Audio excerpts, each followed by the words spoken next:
Tech near downtown Atlanta. Stadium filling up. They should have 60,000 looking on today. The great intrastate rivalry about to take place as Georgia meets Georgia Tech. As far as Georgia Tech is concerned, they don't have to worry about any mysterious Georgia offensive scheme.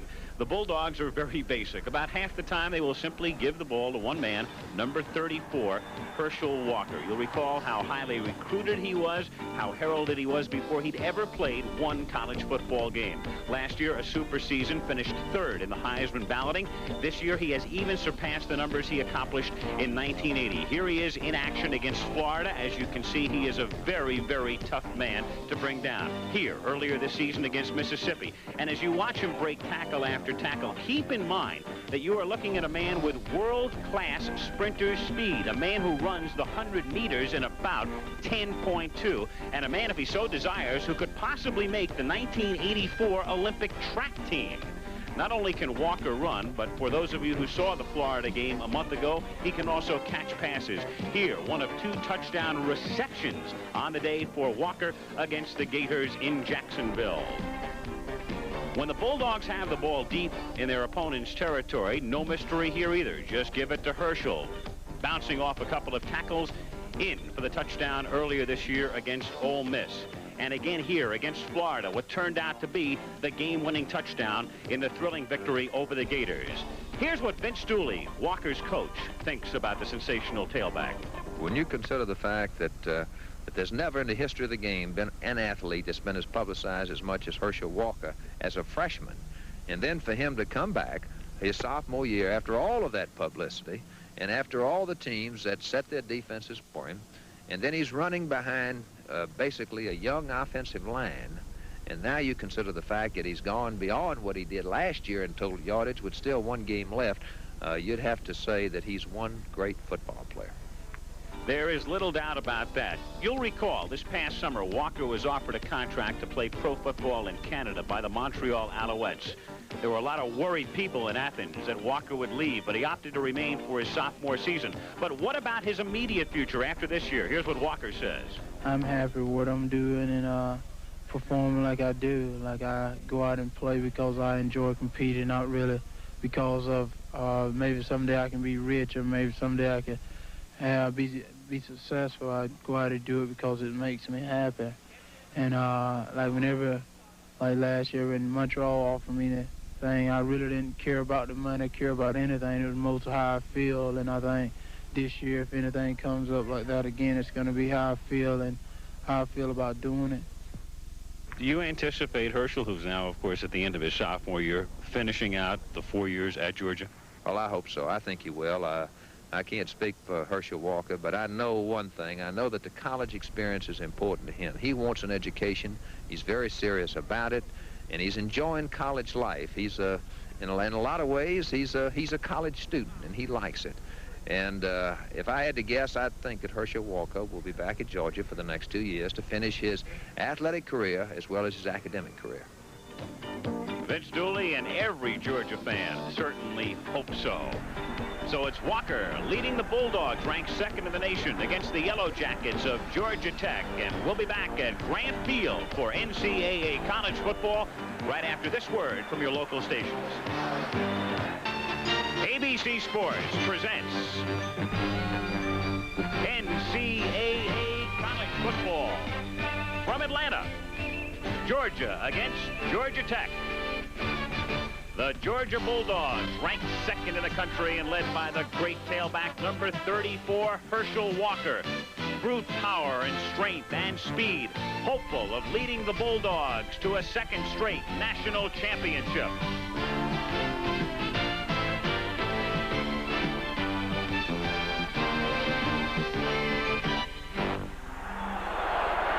A look at Grant Field in Atlanta on the fringe of downtown. The 2nd-ranked Georgia Bulldogs coming in from Athens. A mark of 9-1, only loss to Clemson this season against the Yellow Jackets of Georgia Tech with just 1 victory, that coming against Alabama. And this ABC Sports exclusive is brought to you by Chevrolet, who invites you to see all the good things for 1982 at your local Chevy dealer. Chevy makes good things happen. By the STP Corporation. Around the track, around the world, depend on STP proven performance. by the Honda ATC three-wheeler. See the new 82 models today at your Honda motorcycle dealer. And by the Miller Brewing Company, brewers of Miller High Life. If you've got the time, we've got the beer. Right now, the Georgia Bulldogs ready for their entrance. And here they come out onto the AstroTurf surface at Grant Stadium on the campus of Georgia Tech, the defending national champions.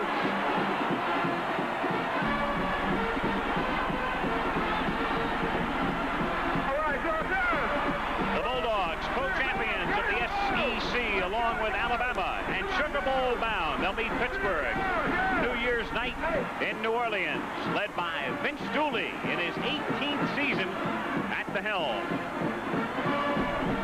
Buck Bellew, Herschel Walker and company closing out the regular season, and the crowd now anticipating the entrance of the Yellow Jackets of Georgia Tech.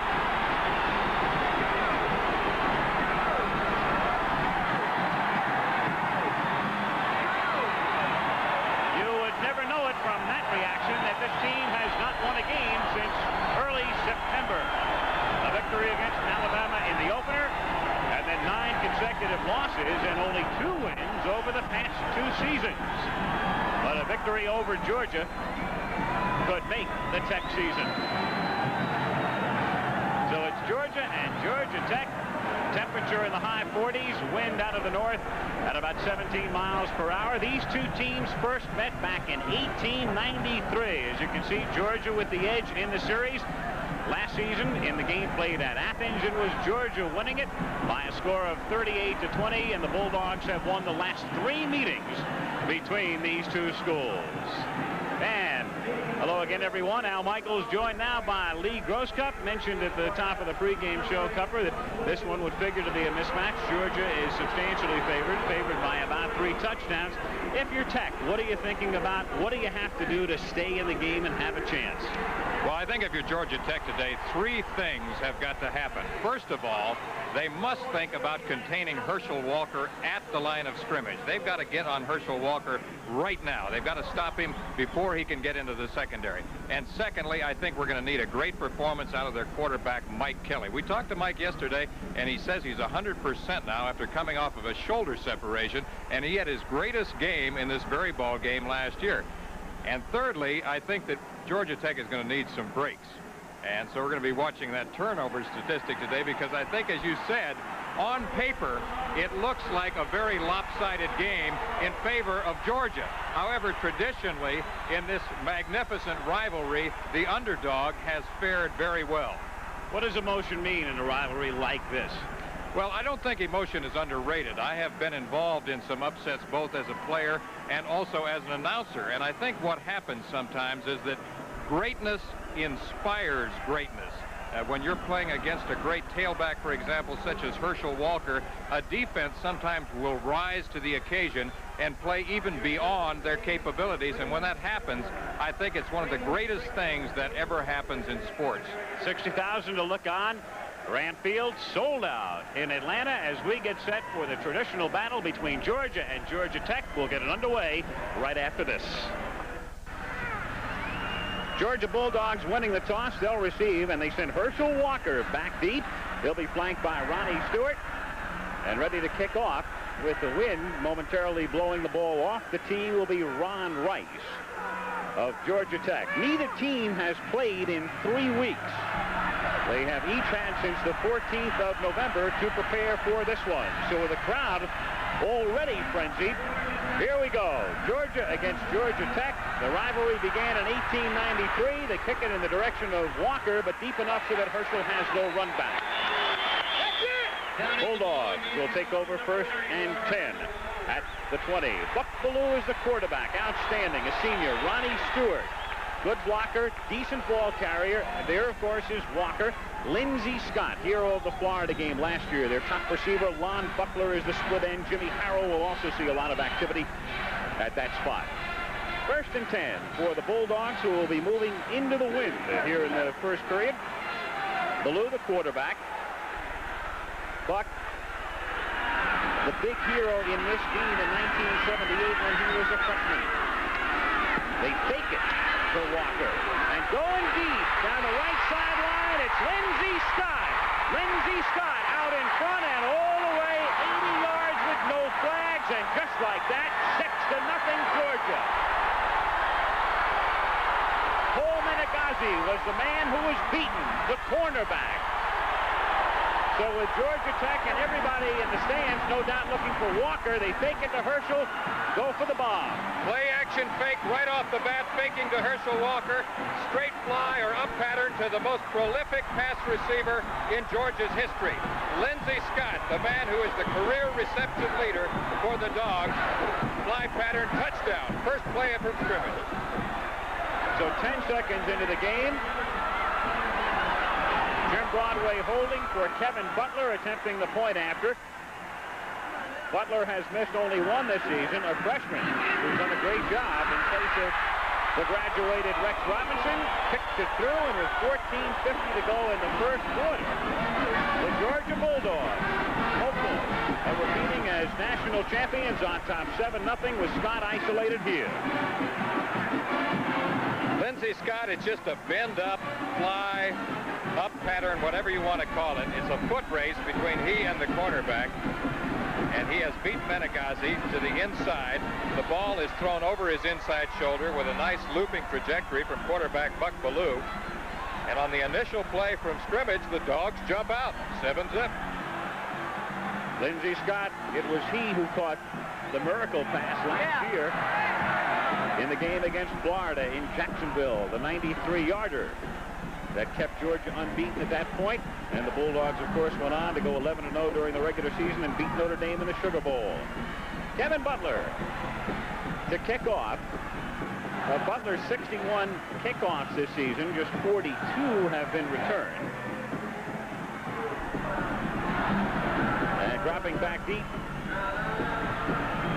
for Georgia Tech, Robert Levette, the freshman running back, and their big offensive hope, standing at the goal line.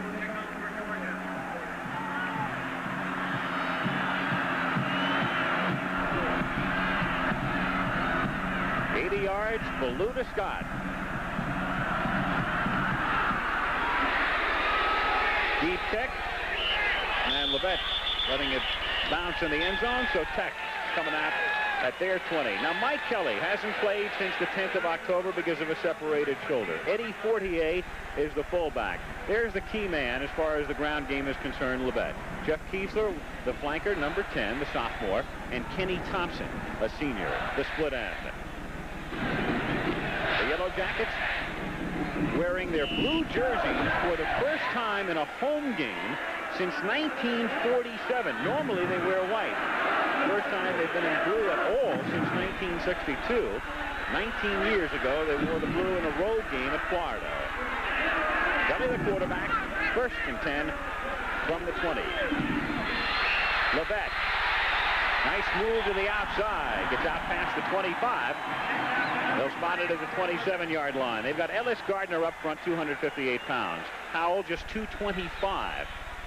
Waters, the center, at 240, sophomore from Augusta. Wynn, 245. David Lutz is their best offensive lineman, 274. And Wisenhunt, the tight end, who saw some action last year in the Notre Dame game at quarterback, the tight end. Second down and 3. Levette again, looking for some room. Another nice move to the outside. Gets the first down out to the 32-yard line. Steve Kelly and Dale Williams making the stop. Now for Georgia, the defensive line, excellent. With Carver, Payne and Weaver are exceptional. 87 and 61, Crow and Gilbert. Nate Taylor and Tommy Thurston, whose brother plays for Georgia Tech. And the secondary is young. Harris, Williams, Bobo, and Kelly. First and 10, Georgia Tech from the 32. They call Levette's number again. Close to the 35-yard line. Gain of about 3. Stan Dooley making the stop. So Levette is carried on Tech's first 3 plays.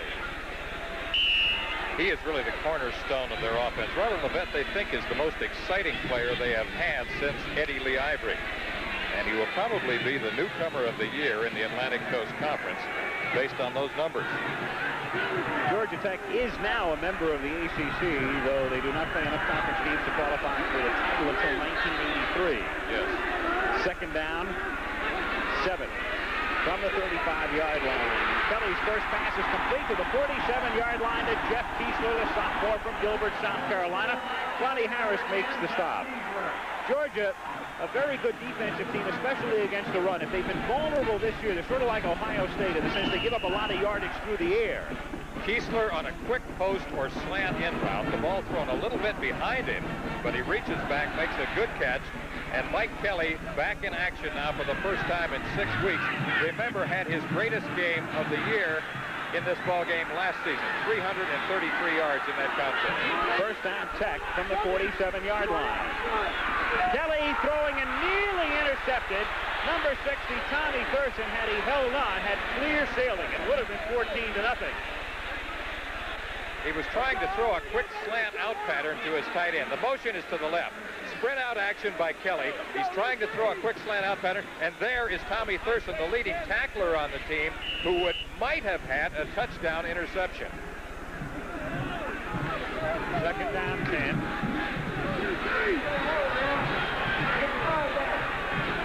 Thurston intercepted a pass in this game last year. From the 47. Georgia leads early first period, 7-0. Kelly with a straight drop and off balance and incomplete. In and out of the hands of Glenn Etheridge, number 85, at the 30-yard line. So it'll be third down. Interestingly enough, Kelly separated his left shoulder or non-throwing shoulder last year, and then this year his right shoulder in the game against Tennessee. No, it was the other way around, I think, wasn't it? Wasn't it the... No? No, you're right. Throwing shoulder this year. Okay. We got that right. Yeah. So he's been on the mend for the better part of 2 seasons, but has put up some pretty impressive numbers. Third down and 10 from the 47-yard line. Kelly protected well and overthrowing his intended receiver, Kenny Thompson, at the 30-yard line. And so Georgia Tech, after an auspicious beginning on this series, forced into a punting situation. Kelly now 1 for his first 4. Throwing high on the last 2 occasions, and the other one right into the hands of Tommy Thurston. So you can see that he's a little rusty after the 6-week layoff. He's been throwing the ball in practice, but this is his first taste of competition in the last 6 weeks. Jeff Pierce is averaging 43 yards a kick. Good distance, a low kick, and fielded at the 3-yard line by Jimmy Harrell, who comes out past the 10 and is dropped at the 12. So with 12:21 to go in the first quarter in Atlanta, it's Georgia 7 and Georgia Tech nothing.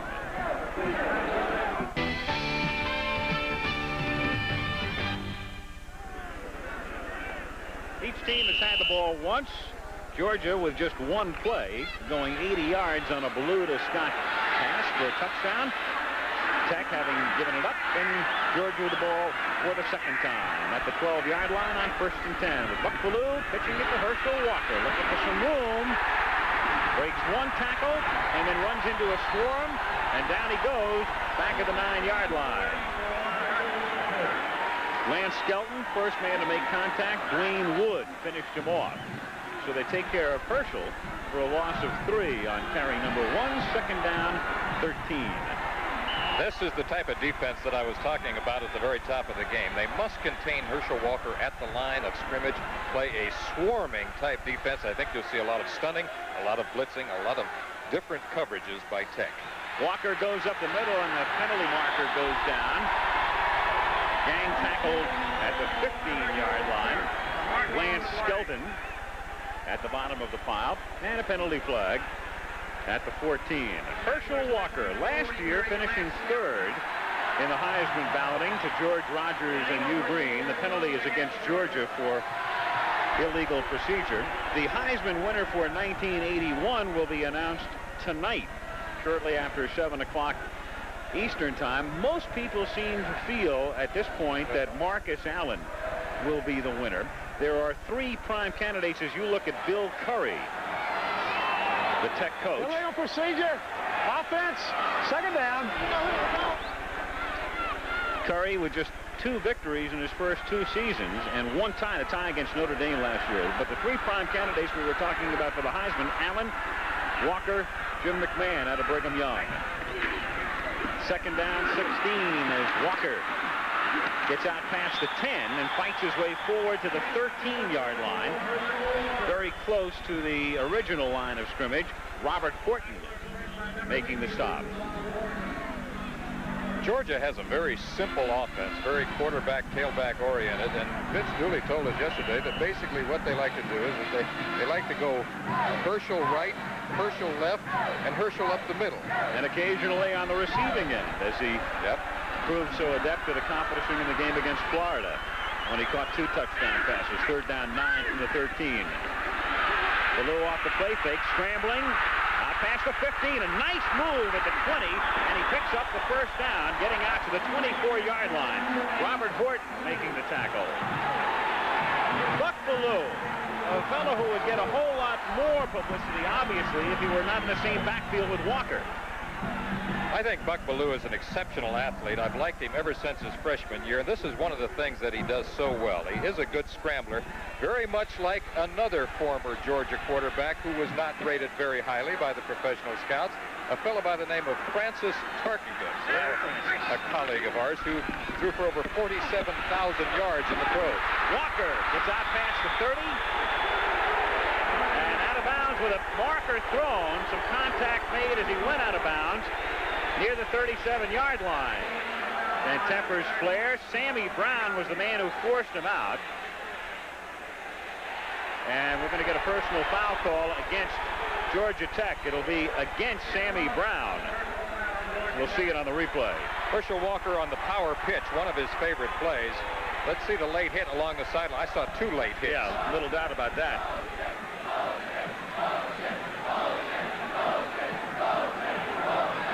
Dead ball. Personal foul. Blue. First down. Referee out of the ACC, Courtney Mousy. 10:21 to go, first quarter. The Georgia Bulldogs wrapping up the regular season on top 7-0. First down, Georgia at midfield. Ballou on the roll, looking for Scott. Lindsey to the 41-yard line. Gain of close to 9. It'll be second down and a long one. Ted Thurston and Robert Giraz converge on the tackle. Georgia Tech defensively, Diet is the key man there, number 74, with Coughlin and Bradley. 4 linebackers, Giraz, Wood, Horton's a good one, and Skelton. And the secondary, Menegazi was the man who was beaten by Scott on the first play of the game. Second down, a long one. Give it to Walker on the pitch. Herschel slithering to the outside and is able to pick up the first down. He had very little room. Menegazi forced him out, but Herschel knew how much room he needed. Looked for the marker on the sideline and picks up enough as he gets inside the 40. First down, Bulldogs.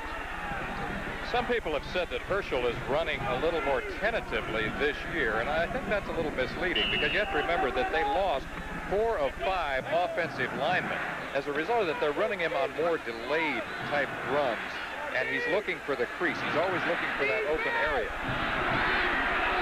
The defense, of course, is always looking for Herschel. First down at the 39-yard line. Walker again inside the 35, the 30, and gets inside the 20 to the 19-yard line where Sammy Brown makes the tackle.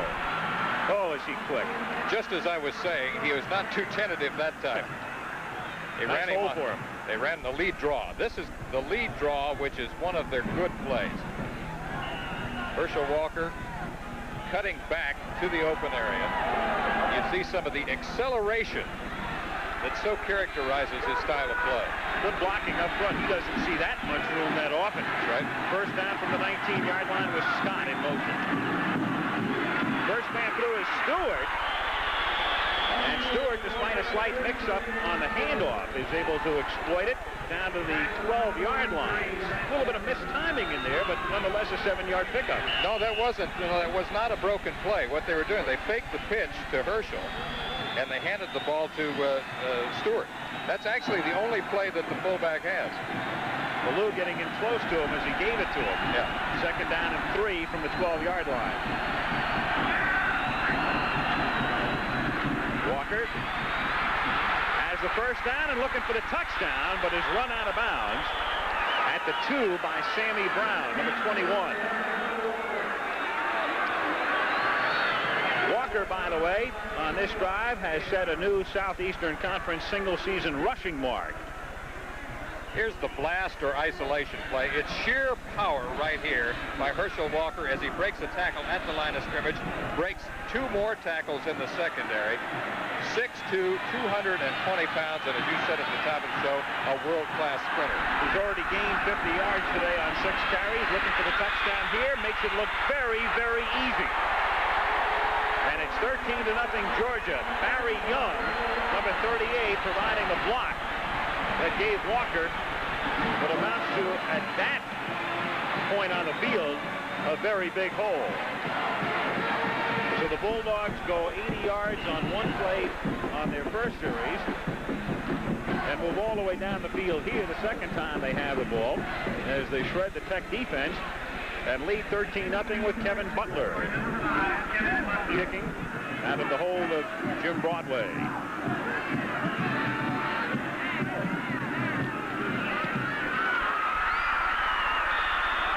Tech is good. And just 6 minutes and 28 seconds into the game, it's 14-0 Bulldogs. Look at the hole by Herschel Walker. So Walker in, Bulldogs by 2 touchdowns already.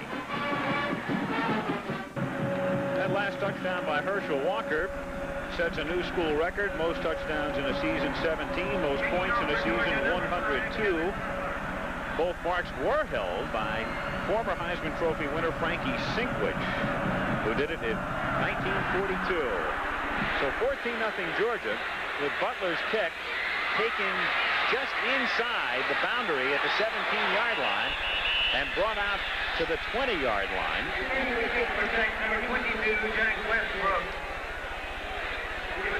Jack Westbrook bringing it back to the 20-yard line, and there are the numbers on Georgia's impressive drive. Didn't take them very long.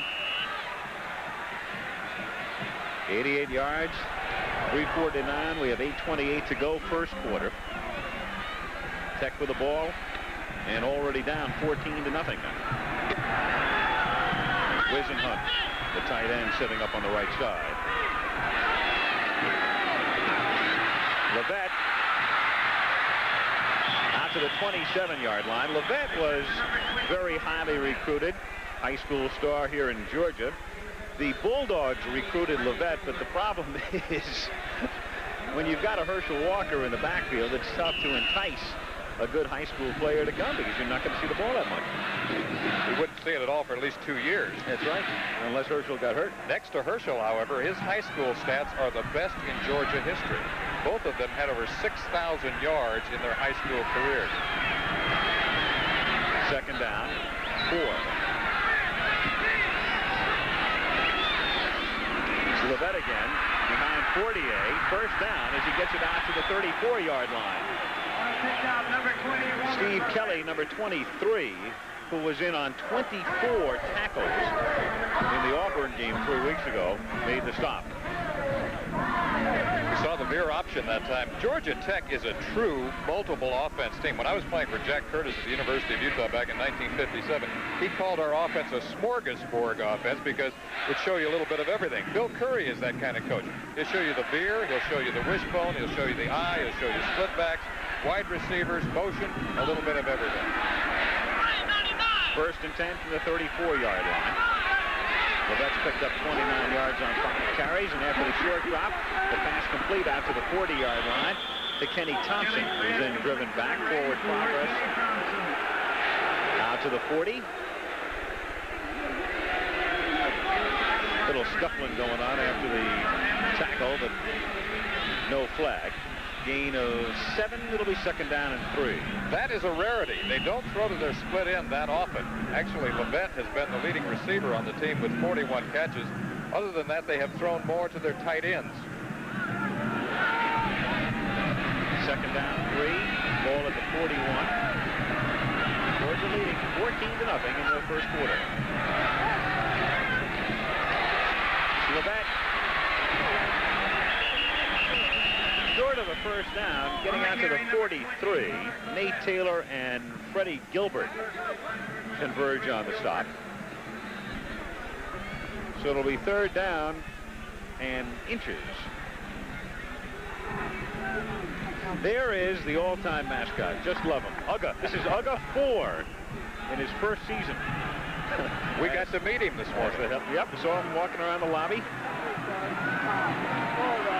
Some kind of dog. He's just 10 months old, son of Uga 3. He served as the Georgia mascot for a number of years and retired earlier this season. Kelly straight ahead.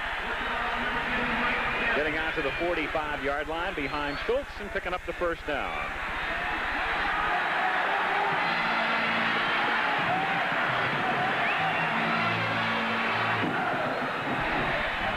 So Georgia Tech trying to mount a drive.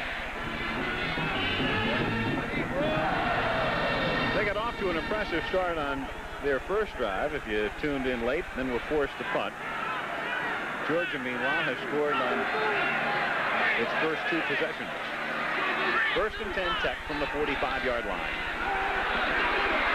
Kelly over the middle and nearly intercepted by Nate Taylor at the 34-yard line. The pass intended for Etheridge, who was well covered. Nate Taylor, a junior out of Tifton, Georgia, a walk-on in 1979, then earned a scholarship. Has led the Dogs and Etheridge running a post pattern, and there is Nate Taylor, number 47, who has led the team in tackles for the past 2 seasons. And he was right there in good position. He took a deep drop at his linebacker position, and the ball once again was underthrown. We see again that Kelly's timing is not back. On 2nd down and 10, Kelly under a lot of pressure, throws complete out to the 45-yard line to Fortier. And he works his way into Georgia territory, down to the 43, and a first down. Payne putting a lot of pressure on here. Jimmy Payne, the leading sacker on Georgia's defensive unit, is a real hoss at that defensive line position, and he really goes after Kelly. 12 sacks on the year. But Kelly finding his fullback, picking up the first and 10 Tech at the Georgia 42-yard line.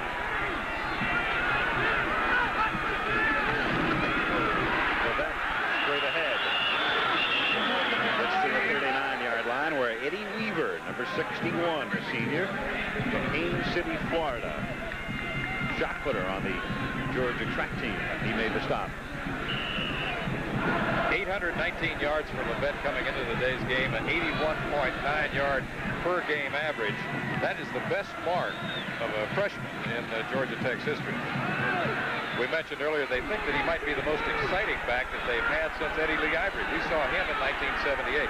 Levette's now picked up 36 yards. They shovel it to Levette, and he is decked immediately. Back at the 43-yard line.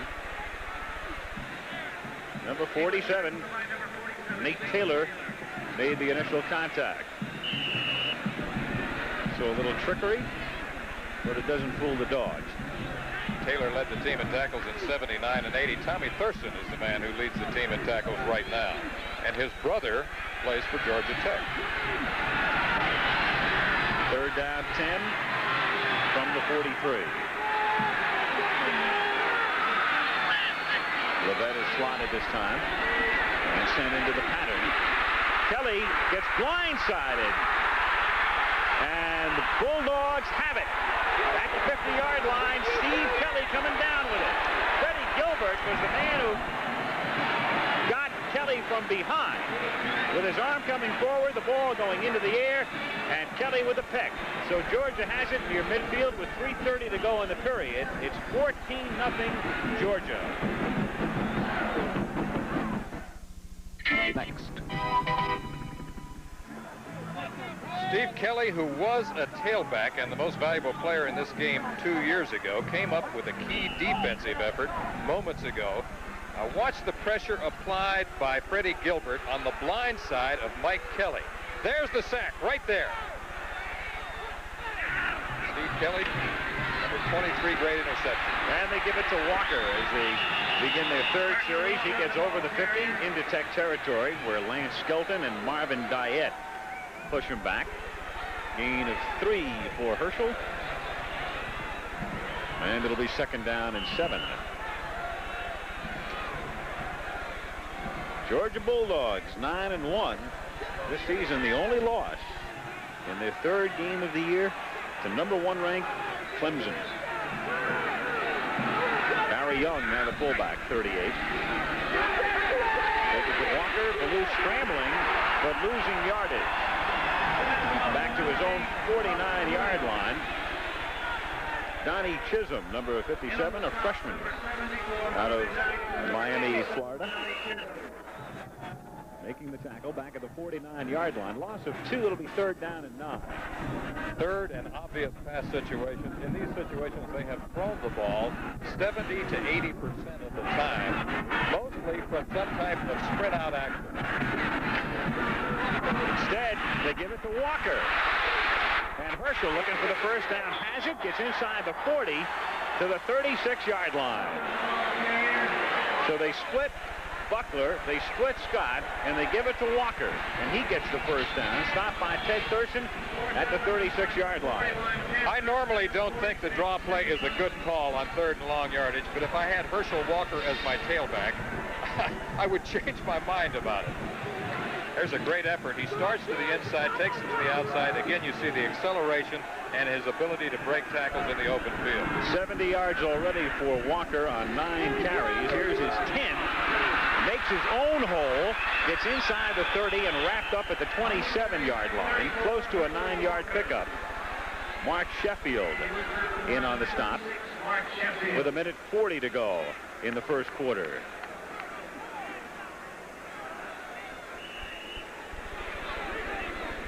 Herschel came into today's game with 1,666 yards. Conceivably, if he had one of the great games in NCAA history, he could hit 2,000-yard mark. Ballou scrambling, picks up the first down inside the 20 and gets all the way down to the 10-yard line. Robert Giraz making the stop. We mentioned before the scrambling ability of Buck Ballou. Play action or waggle to the left. Little bootleg action. He sees the open field, puts the ball in his left hand, comes upfield with it. He has been 26-2 as a winning quarterback since taking over in his freshman year. 1st and 10. Just inside the 11. Ballou wide open is Stewart. The pass a bit underthrown, but the catch made at the 2-yard line. Had it been right on the money, that would have been 6 right there.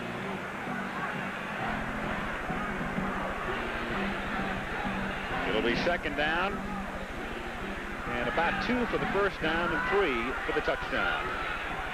I talked to Buck yesterday. He said that he has styled his play a little bit after Lenny Dawson. I see some of that. He's best utilizing play action and sprint out passes.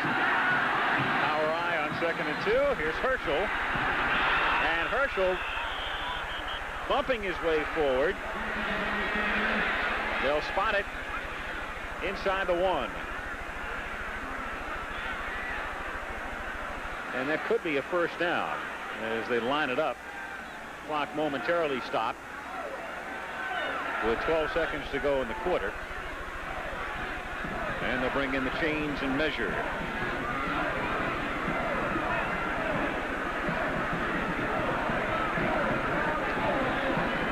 Almost academic here, even if it is 3rd down. And it is when you've got number 34 in your backfield. We've talked about speed, we've talked about power, we've talked about acceleration. Watch right here the second effort by number 34, Herschel Walker, as he's hit at the line of scrimmage. He makes a full spinner and then reaches toward the goal line. Great individual effort.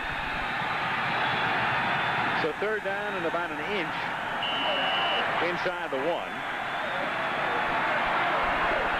Clock starts to run again, and Georgia will let it run out and try to go for the 6 at the other end of the field. So the first quarter is over. The quarter totally dominated by Georgia. They're knocking on the door again, and they already lead after one, 14-0. Start the second quarter at Grant Field in Atlanta. Al Michaels with Lee Grosskopf. Georgia leading Georgia Tech 14-0. And Georgia with it inside the Tech 1. Third down and an inch for the first down. And less than one, of course, for the touchdown. Buck Bellew gives it to Herschel Walker. No surprise. No surprise there either. A touchdown. 32nd career touchdown for Walker. Tying Charlie Trippy's school record right there. 20-0 Bulldogs. Well, you've been mentioning some good names. Fireball Frankie Sinkwich, Charlie Trippy, and now the greatest of them all, with 34, Herschel Walker. They line up in a power I with double tight ends this time, and there is the isolation or blast play. Herschel did it himself because he was almost stopped behind the line of scrimmage and then surged into the end zone. The freshman, Kevin Butler, trying to make it 3 for 3 and 35 out of 36 this season in extra point attempts, right through the uprights. 3 seconds into the second quarter. There's Herschel Walker, closing in on 100 yards already today. Scored twice. He has 81 yards on 11 carries in 1 quarter plus 3 seconds. And Georgia making it look very, very simple. On top by a score of 21-0. The two key men in the Georgia offensive scheme of things. Buck Bellew, who's a great baseball player. He was drafted out of high school by the Chicago White Sox. And Walker. 21-0 Georgia. The interesting thing, Cupper, about Georgia is that most people felt before the season they'd be a good team, but they were, as far as the consensus was concerned, picked basically to finish in the second 10 because of so many graduating seniors last year. They lost 4 of 5 starters along the offensive line, and they lost, what, 7 starters off their defensive unit? They really had to do some repairs on defense. Plus, they lost their defensive coordinator, Kirk Russell. He seemed like an institution. You know, I kind of miss him along the sidelines with that bald head of his that was always bloodied because he used to bat it against the helmets of his defensive linemen. Junkyard Dogs. Junkyard Dogs, and then they had the Wonder Dogs. And last year, the national champs, and this year, they're hopeful of the same. They'll need some help, though, from Nebraska. Out of the end zone goes Butler's kick.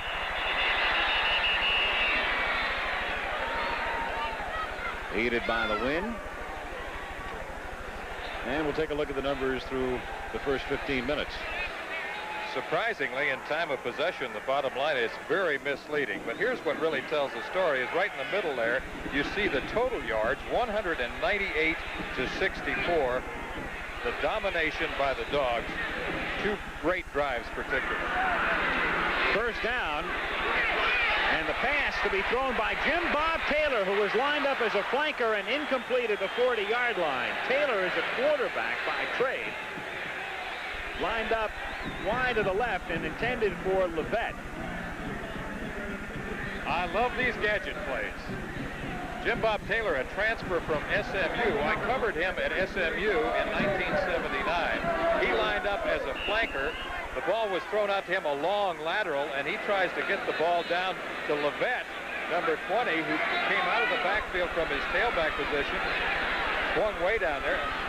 We might see a lot of gadget plays before this one's over. Levette and Kiesler were both in the area. Second down and 10 from the 20-yard line. It's Levette looking for room to the outside and can't turn the corner. Stopped at the 21-yard line by Dale Carver. Number 96, and Tim Bobo coming up for some assistance, number 32. Bill Curry, as I mentioned in the first quarter, really has a multiple offense. It's a smorgasbord type. He'll show you a little bit of everything. He's trying to rebuild a program that has been down here, and he is playing wide open football. There's your second half of our NCAA doubleheader, college football, climaxing its regular season today. Army and Navy from Veterans Stadium in Philadelphia, coming up at 3:45 Eastern Time. Third down and 8 for Tech at the 22-yard line.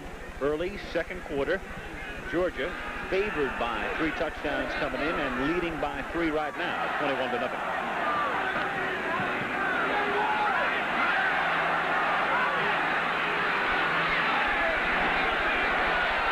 3rd and 8.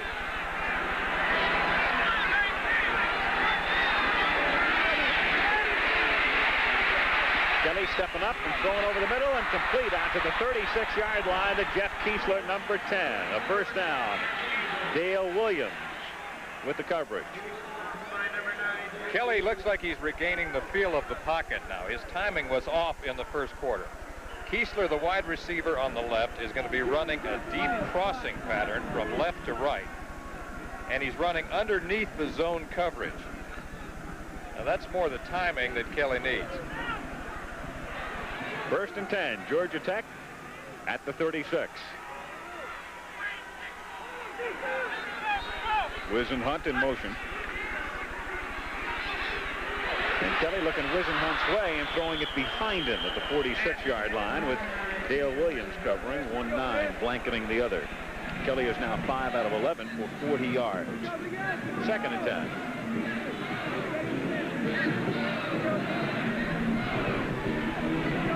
Matt Bryant is in. Number 42. At tailback spelling Levette. There's Levette getting a new jersey on the sidelines. 2nd down and 10 from the 36.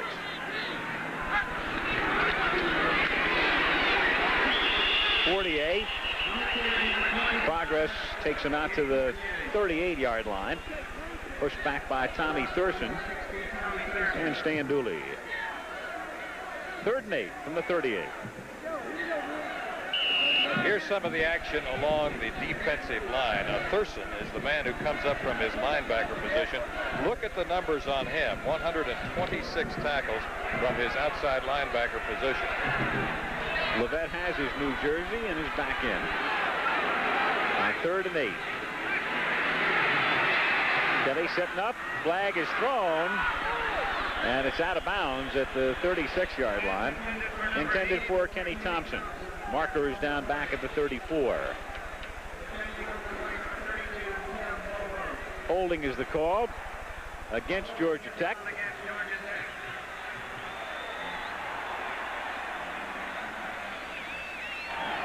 Holding, blue, decline. Pass was incomplete, so they'll refuse it, and Tech will be forced to kick.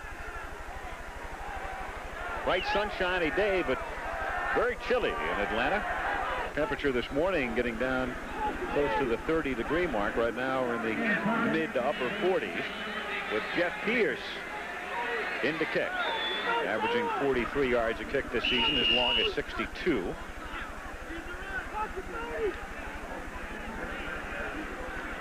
Jimmy Harrell back to receive for Georgia. Good high kick. Harrell at the 20. And a 6-yard run back. So the Bulldogs, scoring on all of their possessions thus far, will have it at the 26 with 12:33 to go in the half.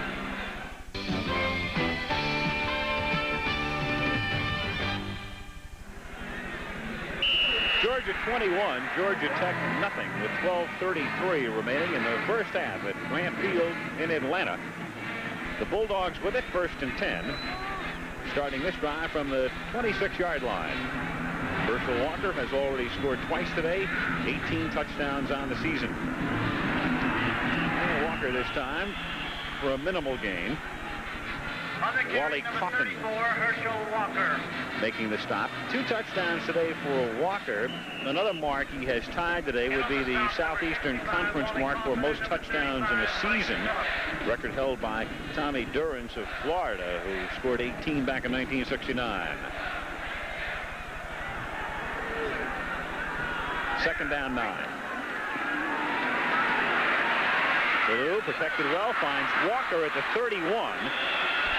Herschel works his way out to the 35-yard line. It will be 3rd down and about a yard, with Horton making the stop and a penalty flag thrown.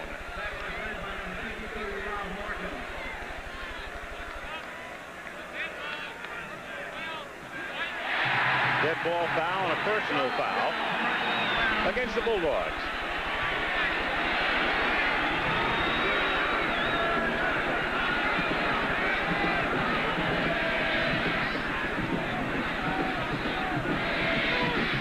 scratch it off against Georgia. And instead of 3rd down and short, ball placed back at the 20-yard line. Dead ball, personal foul, White, 3rd down, 3rd down.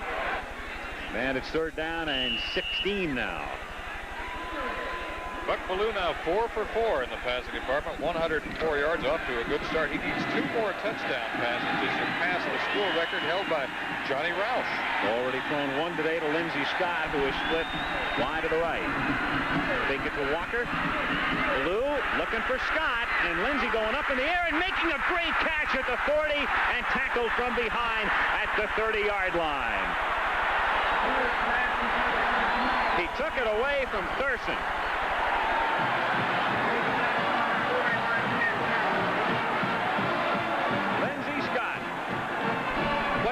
The fake first to Herschel Walker, the blast play over the left side. Lindsey Scott running an out and up route. Kerry Colquitt is the coverage man right there. And ultimately, it is number 41, Ted Thurston, who makes the come from behind tackle on Lindsey Scott. Thurston, at least temporarily, staving off 6 points. And it's first down from the 28-yard line. Walker. Georgia just looking awesome. Shredding tech. Gain of close to 9. Here's Scott isolated on the catch.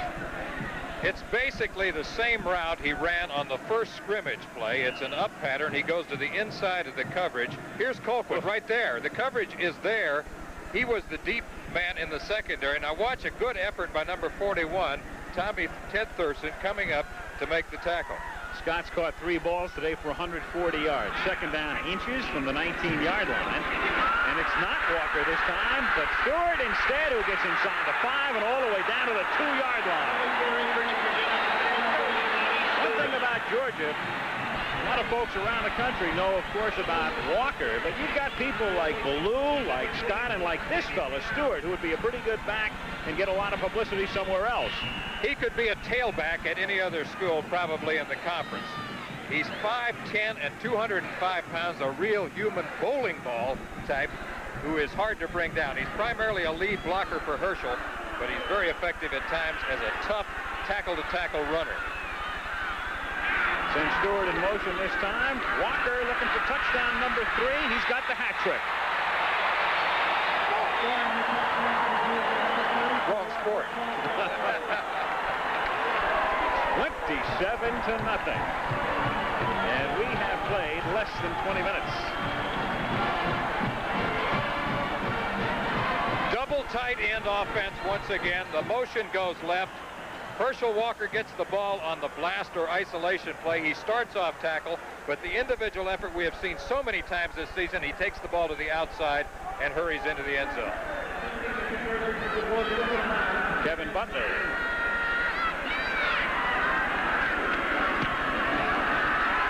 Tax on point number 28. Georgia's had the ball 4 times. Georgia has scored 4 times. Walker moving in here for number 3. He sees the daylight to the outside and he takes it. 28-0 Bulldogs. 28-0. The second-ranked Bulldogs of Georgia routing Tech with 10:06 to go first half. And kicking off for the Bulldogs, Kevin Butler. The wind at his back. Jeff Kiesler back deep for Georgia Tech. Deep enough so there's no run back. Only bad news for Georgia thus far would be the report on Eddie Weaver, the defensive lineman, number 61. Report on Weaver, dislocated big toe. They say he could play in this game today if he's needed. But in all likelihood right now, the way things are going, Dooley can afford to keep him out the rest of the day and make sure he is 100% healthy for the Sugar Bowl. First down from the 20-yard line. Freddie Gilbert making the stop on Levette. Gain of 3, 2nd and 7. Bill Curry, who played with Green Bay, Baltimore, briefly with the Houston Oilers and the Los Angeles Rams during his pro career, a graduate of Georgia Tech, served as an assistant for the Packers in his second season at the Tech helm. Not a very happy man, obviously, at the moment. On 2nd and 7. Kelly going over the middle, complete out to the 29-yard line, and the first down picked up by Ronnie Cohn. Out to the 34, Tim Bobo made the tackle.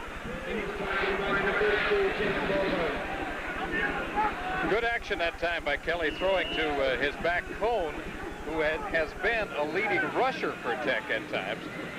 Time coming out a little circle delay route. That was Buck Bellew. And Walker. 1st and 10 from the 33.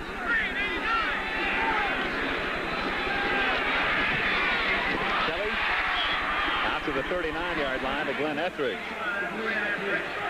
Gain of 5, maybe 6. The report we got on Weaver was that they wouldn't use him unless necessary the rest of the day, but he's been back in there. So obviously the dislocated big toe is no major problem for him. Maybe they put it back in place. Yeah. 2nd down, 5. At the 38.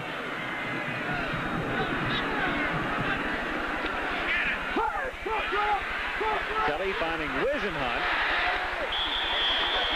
Tackled at the 47-yard line by Nate Taylor. And another first down.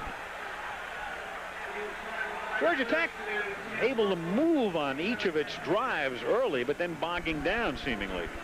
Wisenhunt has been one of the leading receivers for Tech. They have 39 catches coming into today's game for the tight end position. They've thrown a lot to the tight ends. You mentioned earlier that Wisenhunt is a good all-around athlete and did play some quarterback for them, particularly in the ball game last year against Notre Dame. Picks up the first at the 48. It's 1st and 10. Kelly gets hit as he throws, and nobody in the area. That's a home run. Yep. We've had a hat trick and a home run. And a couple bombs. It's 2nd down and 10. Deep again. You know, Kelly was rated very high by the pro scouts prior to his shoulder injury, right behind Jim McMahon and Art Schleister. And I still think that he is going to have a career in the National Football League. He's 6'4" and about 190 pounds now, and he throws all types of passes. 2nd down, 10.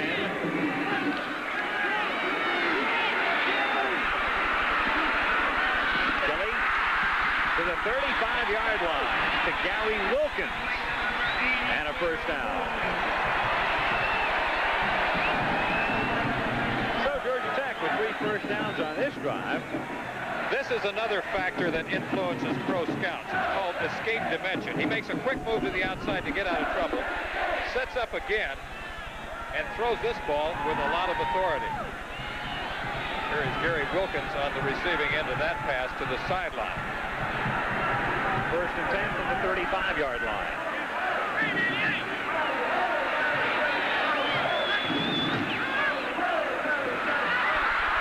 Dropped by Cohn, trying to keep possession. Bulldogs think they have it, and the officials agree. Freddie Gilbert coming up for the recovery. So Georgia Tech was on the move. They picked up 3 first downs, then the errant pitch, and the Bulldogs get it back at the 44. The option play, something that's been effective for Tech. The ball was pitched high. Cohn loses it. And who gets it? It's Freddie Gilbert, ultimately the defensive end who covers the football. Number 90. Give it to Scott. End around into Tech territory. And out of bounds at the 42-yard line. And it came up with a fumble recovery right there, Freddie Gilbert. He had a key sack earlier on Kelly, which set up the interception by Steve Kelly.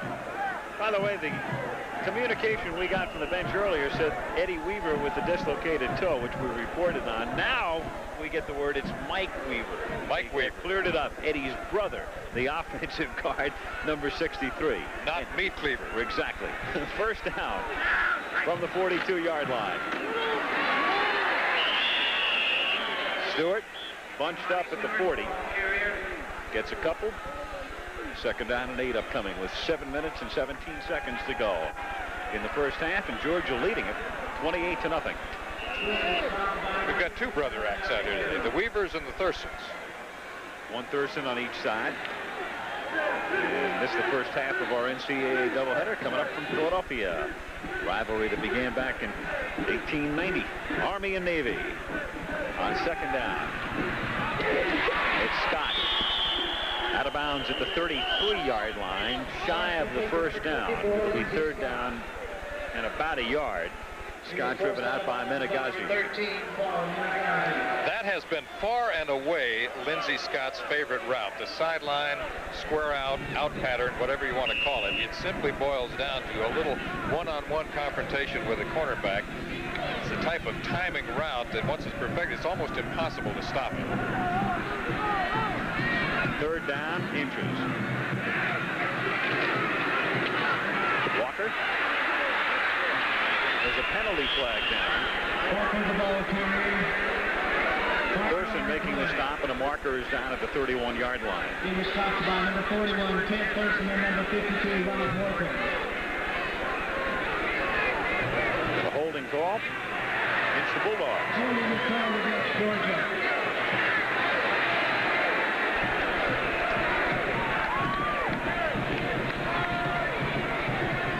When you look at Herschel Walker, he's like a composite of most of the great running backs over the last 3 decades. You think of Jimmy Brown at times, Earl Campbell very often, O.J. Simpson at times, Billy Sims.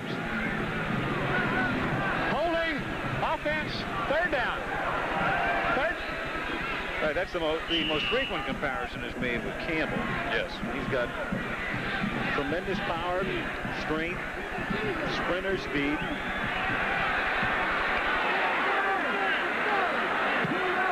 Third down and 10 from the 42-yard line.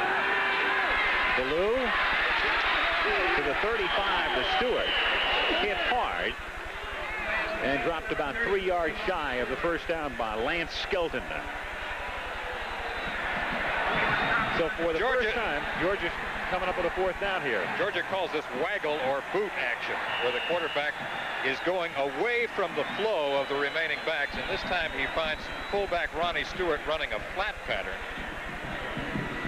And he takes it with 3 people around him. But Ballou pitching a perfect game so far, 7 out of 7. Meanwhile, Kevin Butler lines up. He has the wind at his back. The ball will be spotted at the 42, so it's a 52-yard field goal attempt for the freshman, who's done a marvelous job. It's certainly long enough, and it's good. His 17th field goal of the season, a 52-yarder, coming with 5:37 to go in the half. It's 31-0, Georgia. 52-yard field goal, equaling his longest of the season. Earlier this year, a 52-yarder against Ole Miss, 31-0. As he gets set to kick off. Kicking off for Georgia, number 5. Jeff Kiesler, the deep man for Tech.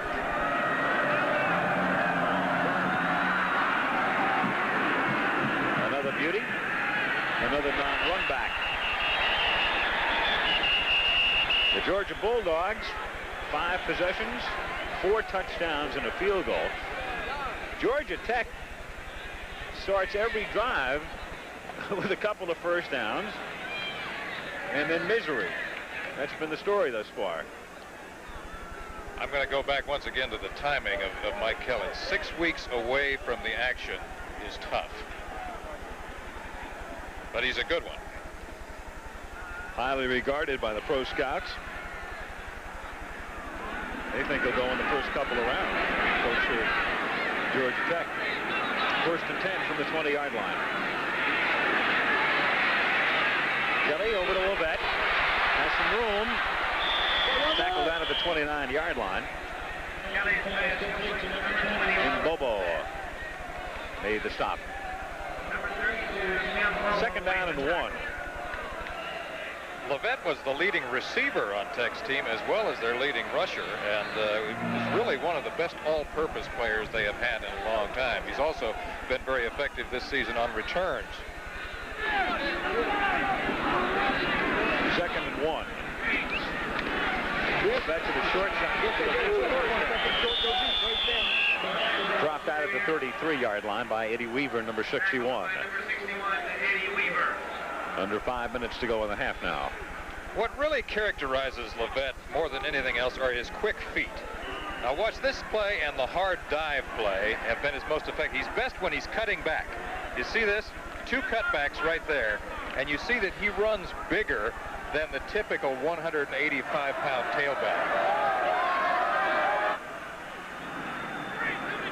1st and 10 from the 33.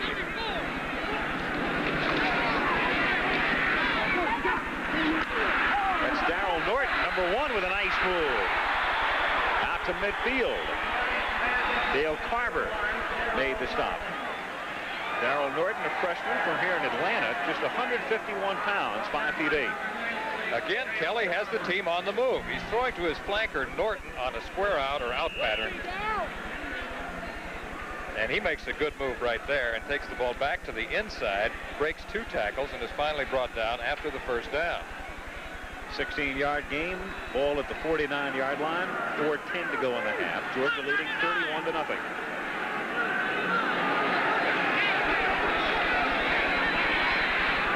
Kelly going deep into double coverage and picked off at the 17-yard line by Dale Williams. A great interception.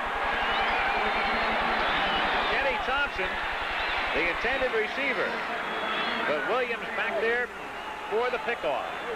Bulldogs have it back. 3:58 to go to the half. 31-0, Georgia.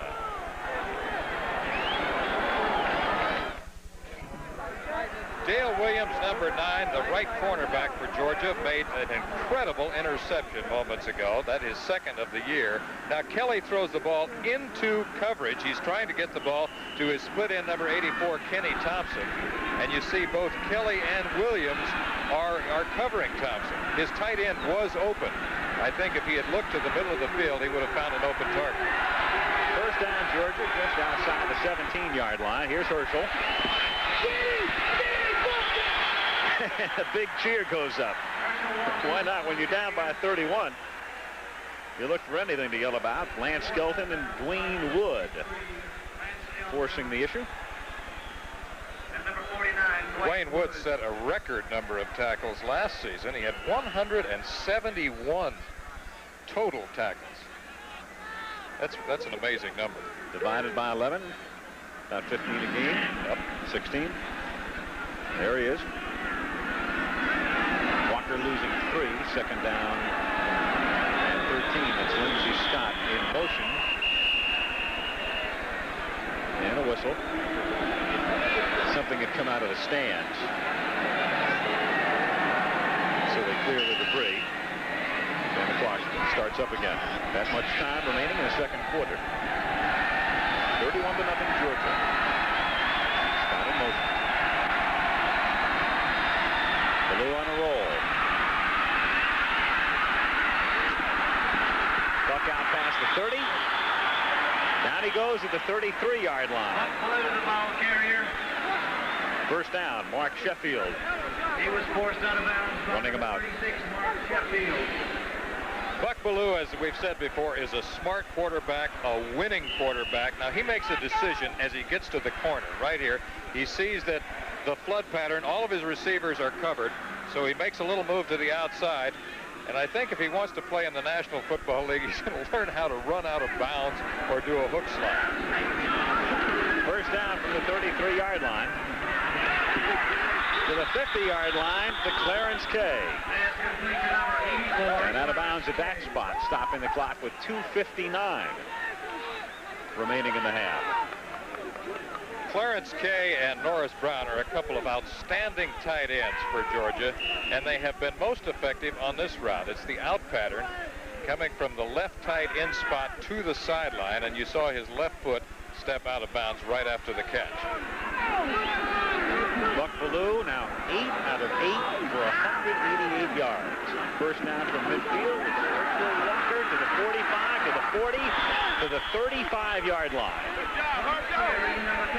Robert Port making the tackle.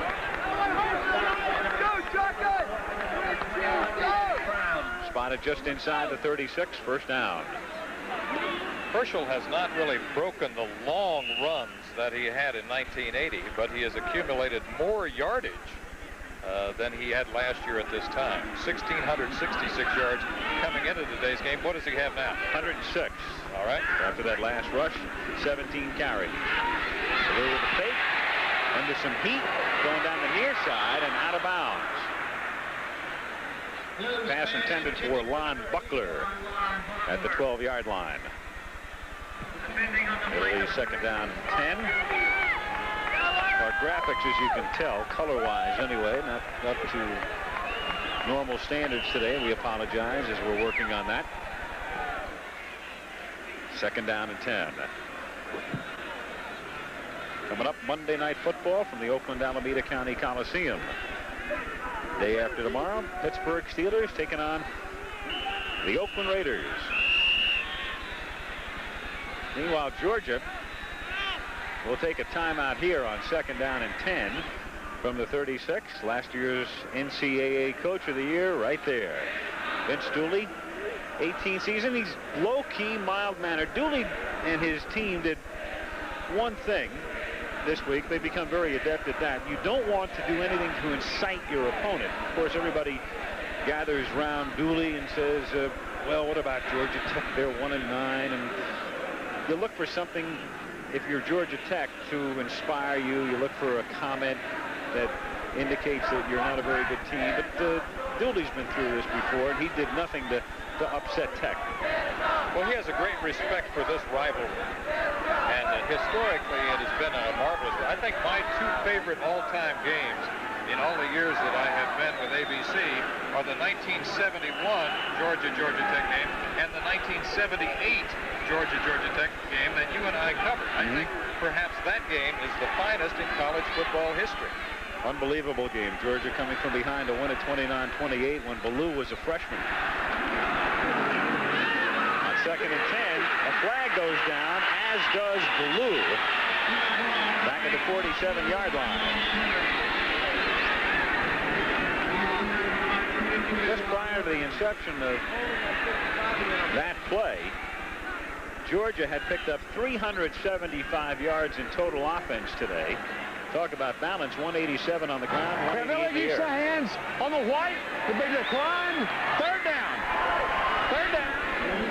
Penalty decline, they'll take the sack. And with 2:25 to go in the half, ball is at the 45-yard line.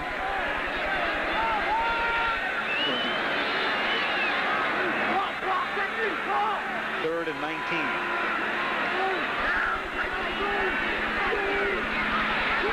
Pitch it to Walker, and nothing doing. Back at the 49. Mark Sheffield made the stop.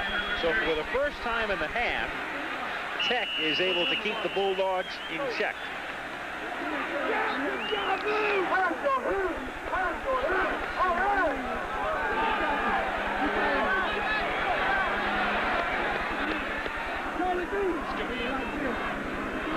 Georgia to punt for the first time this afternoon.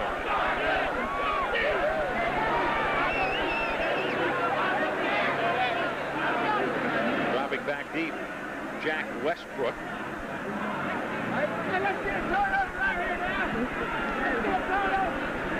Jim Broadway, number 3, junior, who's averaged 41 yards per kick this season. In for his first punt.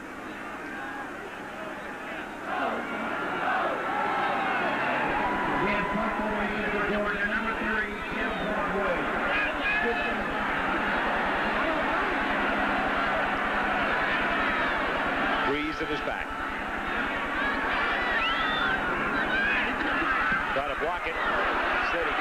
beauty. And a flag goes down. Contact made with Broadway back at the 41-yard line. So penalty marker down, and roughing the kicker is the call against Georgia Tech.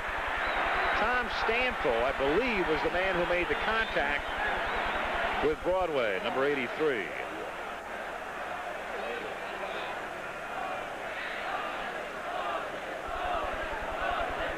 So Tech obviously forced into a situation. They're not thinking about a run back. You've got to try to block the kick here under the circumstances. And as oft times happens, if you don't make contact with the ball, Blue, you'll make first down. contact with a man. I think it's a prerequisite of all punters that they have to be actors, but in this case he doesn't have to do much acting because Stanfill is obviously there. You saw the contact, and there is a second infraction. It was Mike Phillips who made the initial contact with him, 35, and then Stanfill came in All late. right. Glad you cleared that up for me. First down. Instead of Georgia Tech ball, Bulldogs have it at the 34-yard line. Walker with a big hole. To the 26-yard line for a gain of 8. Mark Sheffield again in on the tackle. Picked up by number 36, Mark Sheffield. Clock running with 1:25 now remaining in the half. And it'll be second down 2.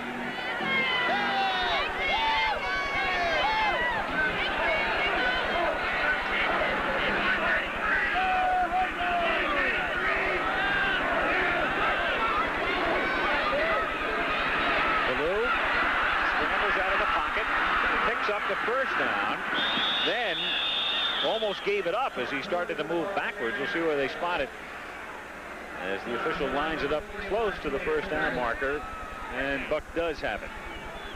I think Fran Tarkenton had better come in and teach Buck Bellew the old hook slide. How to get out of bounds there. Spotted at the 23-yard line, first and 10. 45 seconds to go in the half.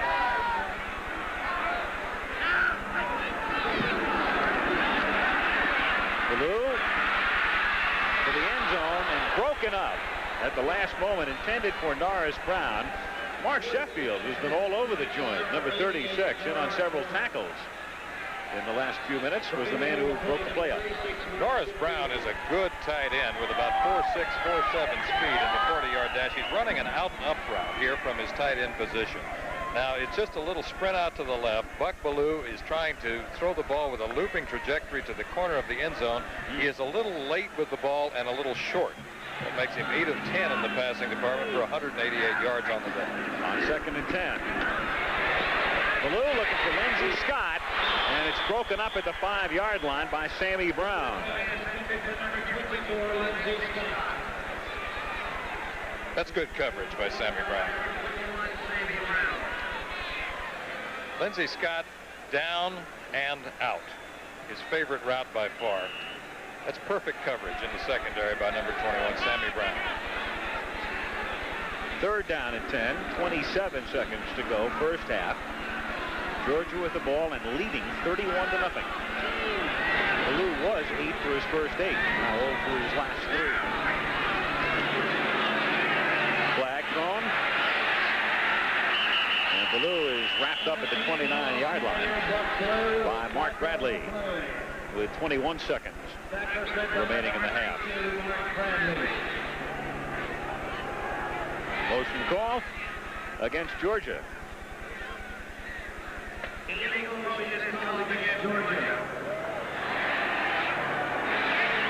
And it's refused. They'll take the play, which was a loss of 7, putting it back at the 29-yard line and provoking the entrance of the field goal unit. Butler, who's already kicked a 52-yarder, will now have this one set down at about the 37-yard line. But before he kicks, Georgia has to take a timeout to stop the clock with 12 seconds remaining in the first half. Grant Field in Atlanta. Capacity close to 60,000. You can see the skyline of downtown Atlanta in the background. Next Saturday, a reminder, ABC's Wide World of Sports, featuring the North American Amateur Boxing Championships from Shreveport, Louisiana, and the National Championship Air Race from Reno, Nevada, on Wide World, 5 Eastern and Pacific, 4 Central, next Saturday.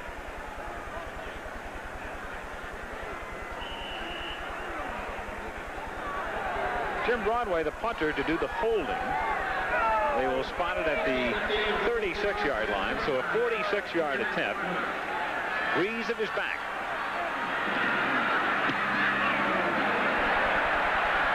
And Butler's kick. Good. So Butler from 52 and from 46 tacks on 3 more with 7 seconds remaining in the first half. 34-0 Georgia. Quite a story on Kevin Butler. He had some big shoes to step into, and he did it in his freshman year. Rex Robinson had a great career as the Georgia field goal extra point kickoff man. It's interesting, as we mentioned before, Vince Dooley seeking a 2nd straight national championship, but doing it with several different people. Of course, he's got Blue back and Walker back and Scott back, and that does help a lot. Meet Cleaver Weaver, Jimmy Payne, Nate Taylor. He had a few players. Kevin Butler to kick off. Waning seconds of the half. Jeff Kiesler back deep for Georgia Tech. Kevin Butler.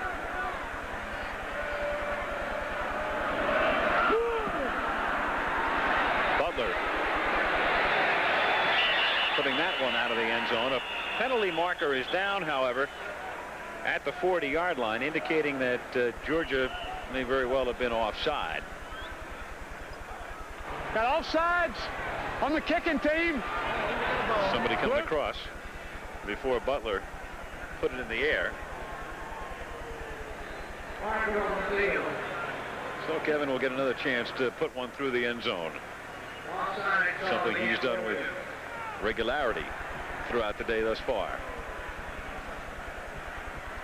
Georgia coming in ranked 2nd in the country, only to Clemson. Clemson #1 in both polls, going to the Orange Bowl against 4th-ranked Nebraska. #2 Georgia going to the Sugar Bowl against Pittsburgh. And Alabama, #3, co-champions with Georgia of the Southeastern Conference, and Alabama will be going to the Cotton Bowl against Texas. Today, at least, Georgia looks like a national champion, but it's hard to tell playing against Georgia Tech. The Jackets are hurting.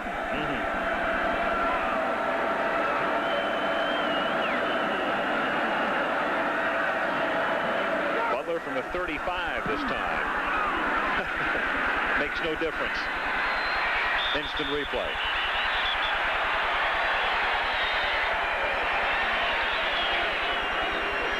So Georgia Tech will get it at the 20-yard line. Time for 1 play, possibly 2, with 7 seconds remaining in the first half. Georgia on top, 34-0.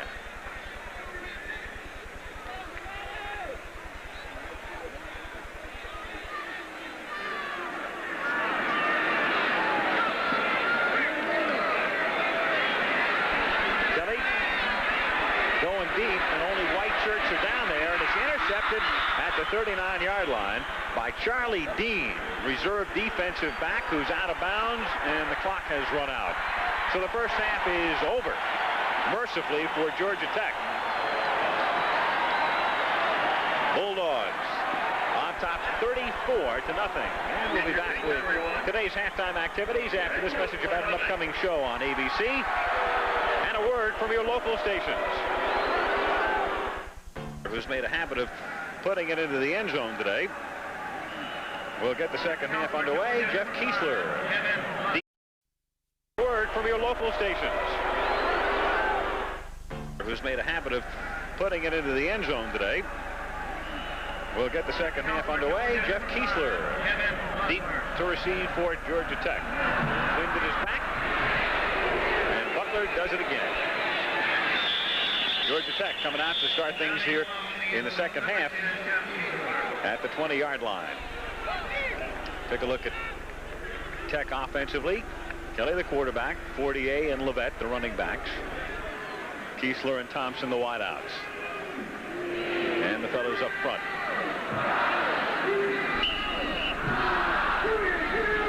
34-0 Georgia. First and 10 Tech from the 20-yard line. Kelly in his first action since separating his shoulder on the 10th of October. Dropping straight back to pass and then rolling to his right. Complete out to the 45-yard line. Threw a bullet to Kiesler, number 10, the sophomore out of Gilbert, South Carolina. Covered by Ronnie Harris and Steve Kelly. Pickup of 27, first and 10 from the 47. Georgia defensively, Dale Carver, Jimmy Payne, outstanding junior, he'll be back. Eddie Weaver, Tim Crow, 232-pound junior. Stan Dooley and Freddie Gilbert also seeing a lot of activity at that spot. The linebackers Taylor and Thurston. First and 10 from the 47-yard line. Kelly dropping it over the middle for Fortier to the 46-yard line for a gain of 9 as Tech gets into Georgia territory, and Tommy Thurston makes the tackle. Defensively, the cornerback Ronnie Harris. On the other side, Dale Williams, who picked one off, a beauty in the first half. Tim Bobo, the rover or strong safety, and Steve Kelly, the free safety, the senior from Savannah. Second down, 1. Tech at the Georgia 44-yard line.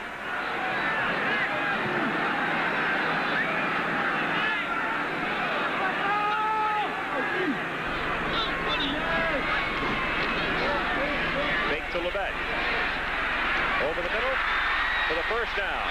Forward progress to the 38-yard line as Levette makes the catch, and he's pushed back by Tommy Thurston. So again, Georgia Tech beginning a drive with a couple of first downs, as they did often in the first half. 3 straight strikes for Mike Kelly as he starts off here. Now this is an interesting call here because he fakes the ball to Levette on the blast play off the left side, and then Levette becomes the receiver. He runs a little circle route from the tailback position after he fakes off tackle. Kelly 14 out of 24 for 149 yards. On first and 10, it's dropped at the 33 by Wisenhunt. Kelly with the coverage. Steve Kelly, number 23.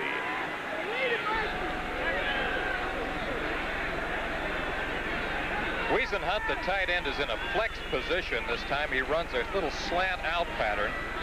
Kelly pops the ball to him, but the ball is thrown a little low and a little behind him. Had that ball been thrown out in front of him more, he could have caught it and maybe run for a few more yards.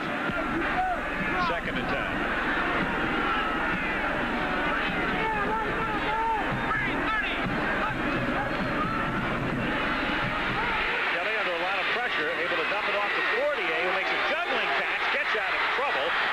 His way down to the 31-yard line. Steve Kelly making the tackle. Freddie Gilbert put a lot of pressure on the quarterback, Kelly.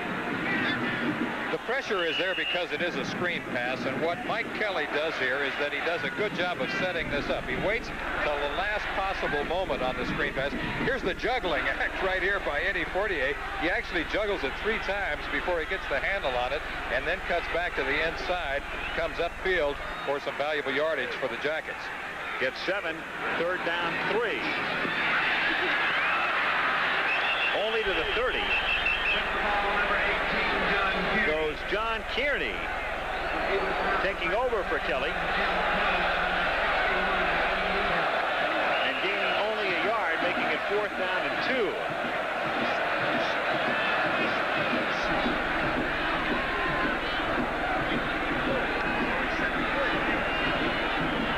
So 4th down and 2. With Kelly back at the helm.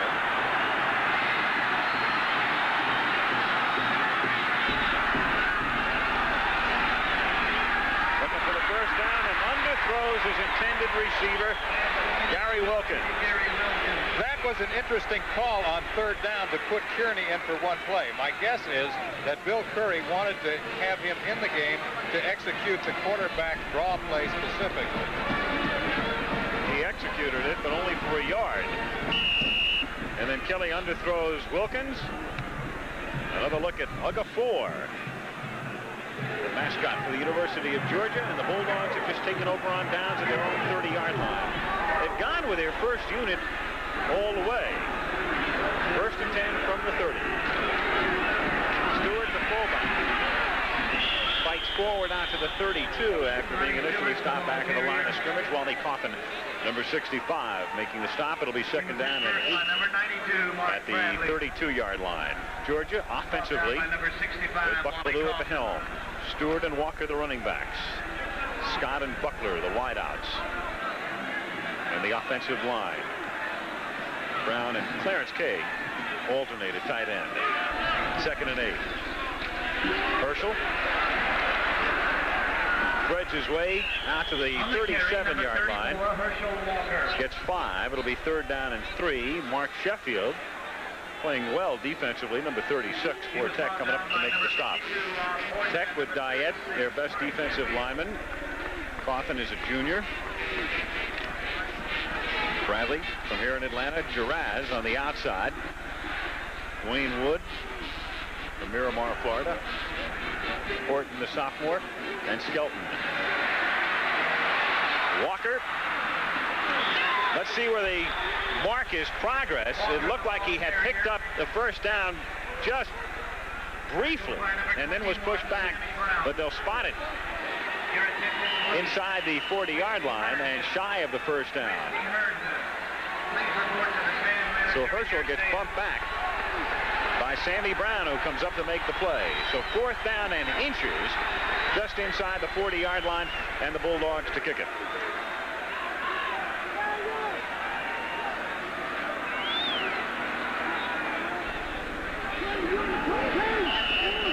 Jim Broadway to do the punting. In punt formation for Georgia, number 3. Jack Westbrook. Single safety for Tech at the 17-yard line.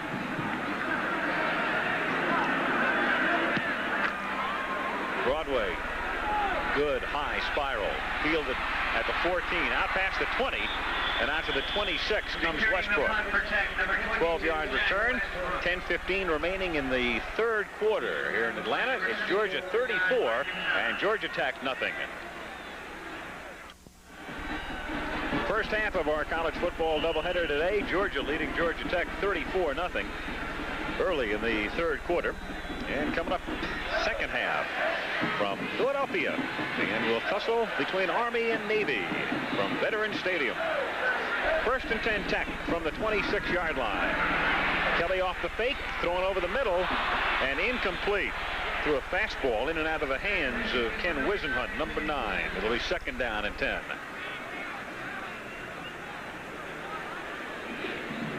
We'll see just where the ball was thrown. Wisenhunt, from his tight end position, actually lines up as a wide receiver this time. He runs a crossing route, and see, the ball is thrown a little bit behind him. It is a catchable ball, but if you're going to throw that one, it's better to throw it in front of the man instead of behind him, because it leaves him very vulnerable, for one thing. Second and 10.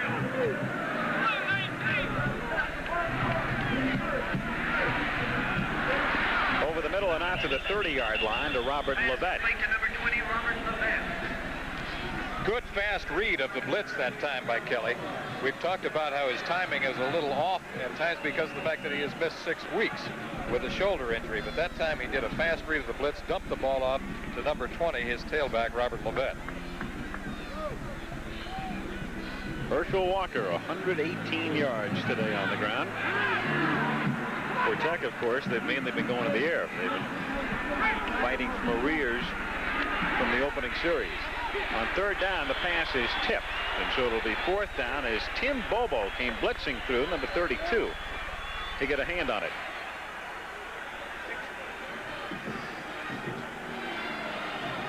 There is a man who is still in shape. That's a coach who came to play. Bill Curry, 39 years old. There's your favorite mascot. Uga. Uga Ford. We met him officially this morning. On 4th down, Pierce with a short kick into the wind at the 44-yard line. Fair catch, number 9, Dale Williams. Dale Williams, the man making the fair catch in traffic at the 44-yard line. And so the Bulldogs, who scored the first 4 times they had the ball by taking it all the way in, and then the 5th on a field goal. As we take a look again at the fair catch made here by Williams. Now let's see if there is roughing right here. It looks to me like there is contact. Or it may be a terrific acting job. Do we give him an Emmy?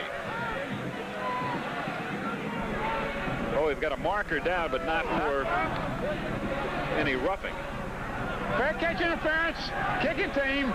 First down. Fair catch interference. I thought we were going to see the fair catch here. Instead, we saw the punter, Pierce, and instead 15 yards tacked on with a fair catch interference as Georgia has it at the Tech 41-yard line.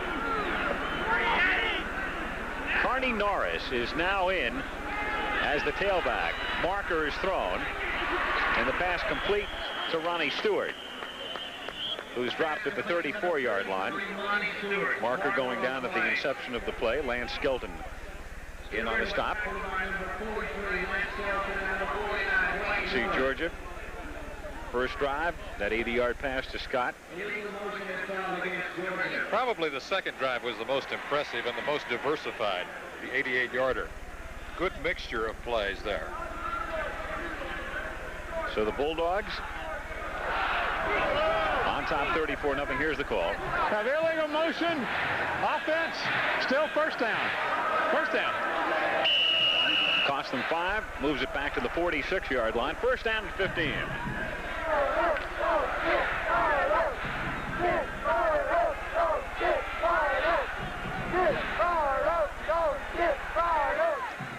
Norris, who's Walker's backup, gets a couple. Hodge, number 98, making the stop.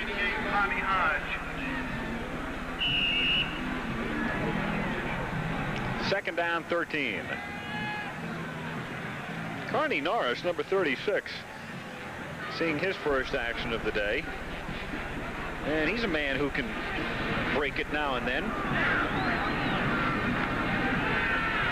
Ballou off the fake, runs into his own man, then has an open receiver at the 25-yard line, and complete there for a first down at Norris Brown, number 88. That's one of the reasons I like Buck Ballou so much. He really has the gift of improvisation. Now watch what he does here. It looks momentarily as if he's going to run. Here's the boot or waggle action to his right. And he momentarily pushes off his own man and then throws the ball downfield to his tight end, Norris Brown, number 88. That's something that he has done so successfully for the last 4 years. Carney Norris over the left side picks up 5, getting to the 20-yard line. You know, it's interesting, Lee. Herschel Walker coming into the game, his longest run this season was 32 yards. The Bulldogs have 4 other backs who have gone for more yardage on a single play this season, including Norris, who broke one for 60 yards against Vanderbilt. So what does it all mean? It means they're deep. Stewart fights for half a yard or so. Just inside the 20. Walker getting a breather. He's ready to come back in at any time, I am sure, but if he retires for the day, he will have quit with 116 yards in 20 carries. And how many times into the end zone? 3. 3.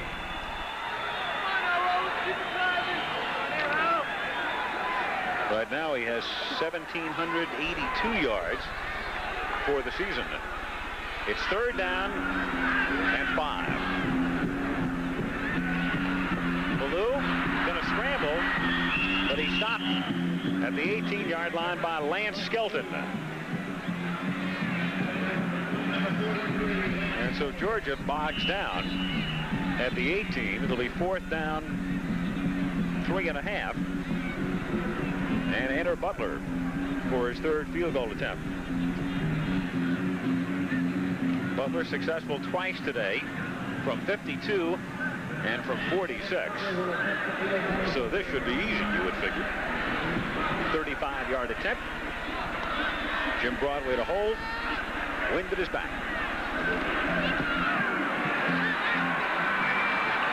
He splits him again. His 19th field goal this season. That's a new Southeastern Conference record. 6 minutes and 18 seconds remaining in the third quarter. It's now 37-0 Georgia. 6 minutes and 18 seconds remaining in the third quarter. The Georgia Bulldogs, heavily favored coming in and living up to those expectations. On top by a score of 37-0 as Butler really drills this one. That one, I think, went through the uprights. Call it a kick and a half? Oh, boy, I'm telling you. That kid's something. Just a freshman. First man to congratulate him is the punter, Jim Broadway. Coming up on the 28th primetime game, Monday night, Gator Bowl. North Carolina taking on Arkansas. And then we'll have a Sugar Bowl for you on New Year's night from the Superdome. Pittsburgh against the Bulldogs of Georgia, who will go into that one with a mark of 10-1 after today. Kelly to throw, and throws a bullet incomplete. Intended for Jeff Kiesler. It'll be second down and 10. You know who the Jackets need right now? They need Drew Hill. Yeah, right. Get him back in school, huh? Kiesler has coverage, and lots of it. Tim Bobo, one man that we saw, there were two others around him.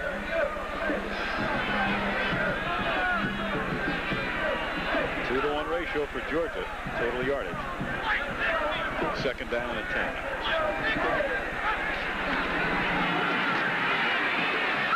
Kelly out to the 29-yard line to Kenny Thompson, who is shy of the first down, as you can see, by 1. It'll be third down and 1 upcoming with 6:08 to go in the third quarter. There's the place kicker. Took over for Rex Robinson, and what a job he has done. Set a freshman record for kicks. 3 out of 3 in the field goal department today. 4 out of 4 for extra points. On 3rd and 1, Dave Allen, his first carry of the day, a senior from here in Atlanta, the backup to Labette, picking up the first down, getting it out to the 31-yard line. They call that their hard dive play, and it's part 1 of the veer triple option. We mentioned in the first half that Tech uses a real multiplicity of formations. They show you the veer, they show you the wishbone, they show you the eye, they show you really a lot of different sets. The wide open football is there as we look at Kelly's numbers. First and 10 from the 31. Kelly drilling it to the 48-yard line to number 85, Glenn Etheridge. Kelly with a super arm. This might be his best effort of the day. Now watch this, and you can see why the pro scouts regard him so highly. He has 4.6 speed in the 40-yard dash. He makes a move to his left, and he is still on the move to his left as he throws to his tight end, Glenn Etheridge, number 85, who has run an out pattern and a deep one. First down at the Bulldog 48. Mishandled snap. But Tech maintains possession at its own 49-yard line. It's important that the quarterback always ride that center forward just a little bit with his hands before he makes the pullback. Because if not, it will hamper the exchange, and that's what happened that time. 2-yard loss, second down 12.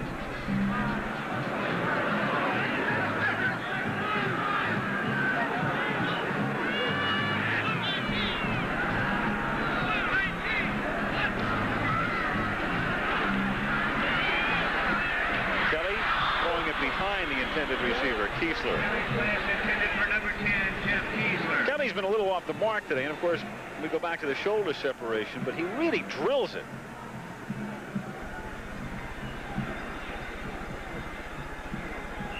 Jeff Kiesler, number 10, is running a simple down and in route, and that ball, again, is a catchable ball, but it's not a well-thrown pass. He's just a little off the mark, and I think, again, it has to do with the fact that he had that shoulder injury. He lost his timing. It doesn't come back in one game. 3rd and 12.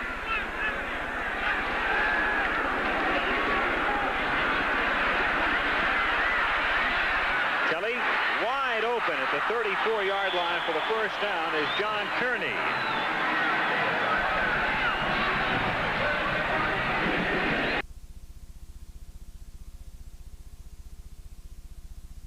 First and 10 Tech at the Bulldog 33.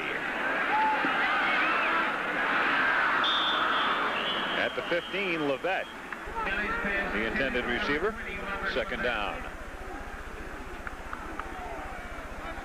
That much time left. 3rd period. Georgia on top, 37-0. You can see that Tech is a young team. 4 starters to graduate, 18 to return. I guess you can look at that 2 ways. You get a lot of guys back, but then you say, well, we're going to be 1-10. Do you want them all back? I don't know. No, they've got some decent people. There's no question about that. 2nd down and 10. Incomplete. I tell you, the people in Tuscaloosa have to be really scratching their heads. Keep in mind now, Georgia Tech with 1 victory this season against Alabama. That's amazing. Mind-boggling. Opening game of the season. Beat them 24-21. Beat them in Birmingham. Alabama's only loss this year. And Tech's only win.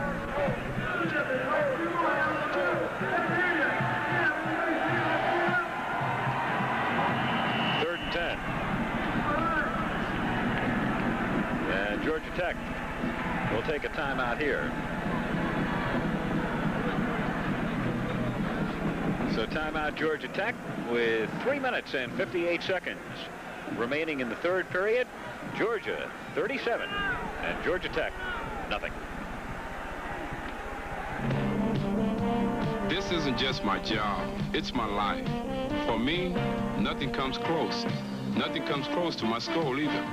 I just take a little pinch and put it between my cheek and gum. Sure feels good. I think going smokeless is the only way to go. And for me, Earl Campbell, this is the only way to spend an afternoon. Let's go, brother. Enjoy tobacco without lighting up. Try Skoal, Copenhagen, or Happy Days. A pinch is all it takes. After taking a timeout, Georgia Tech will come up to the line of scrimmage, 3rd down and 10 at the Georgia 33-yard line. 3 minutes and 58 seconds remaining in the 3rd quarter. Georgia leading at 37-0.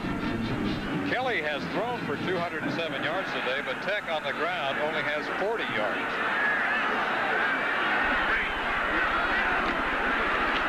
On 3rd and 10. Complete to the 18-yard line to Kenny Thompson. Kenny putting it right there. Thompson covered by Ronnie Harris. And a first down for the Yellow Jackets. This is why the pro scouts are impressed with Mike Kelly.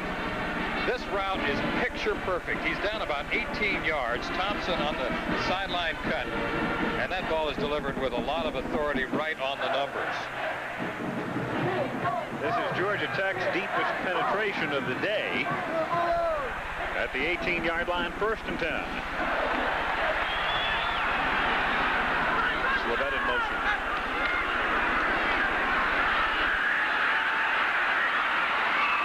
And we'll get a flag. You bet. We'll get a couple.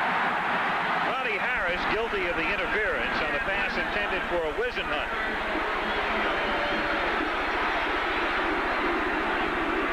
Not much doubt about that call. Harris is upset about it, but he shouldn't be because it's a clear case of pass interference. Whisenhunt coming on a crossing pattern from his tight end position, takes the inside release, And you're going to see the contact premature right there. Did you see his right hand come around as he was batting the ball away? First and goal, Georgia Tech at the 3. Levette, and in there.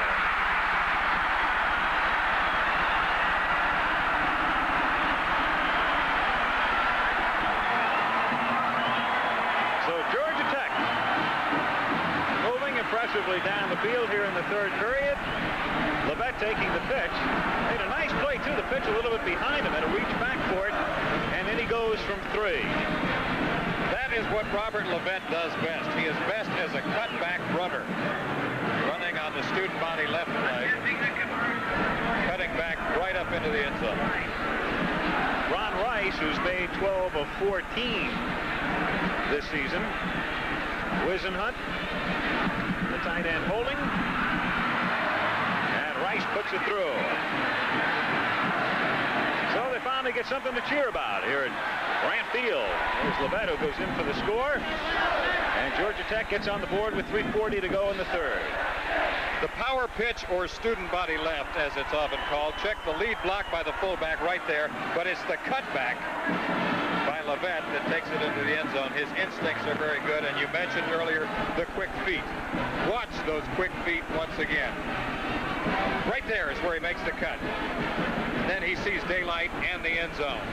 Great block by David Allen, number 29, Springsy. 37-7. Georgia on top with 3:40 to go in the 3rd period. Herschel Walker is back deep to receive, along with Ronnie Stewart. There's Herschel.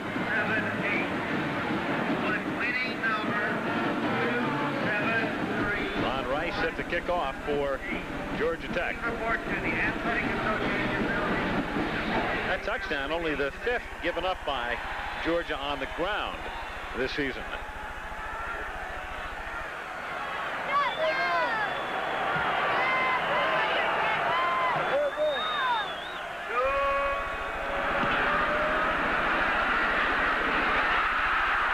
Walker, and he's down at the 11-yard line.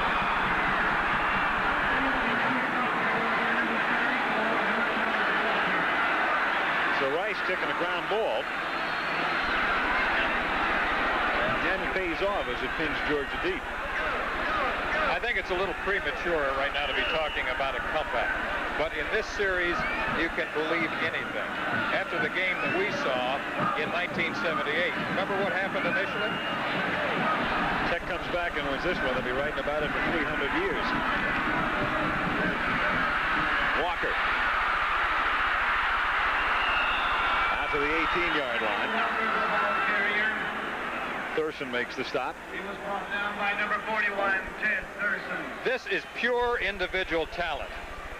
On the power pitch left, Herschel is almost stopped by Robert Jerez right behind the line of scrimmage. He breaks that tackle, swings back to the outside, and is finally brought down by Ted Thurston in the secondary. You can't coach that.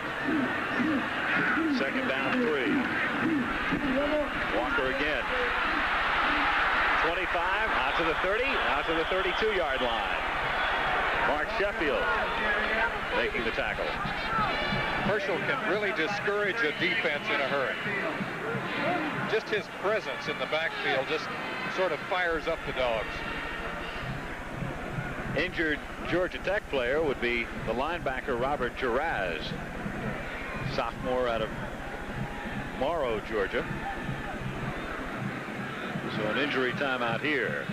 That brings Herschel's numbers to 137 yards in 23 carries and the aforementioned 3 touchdowns.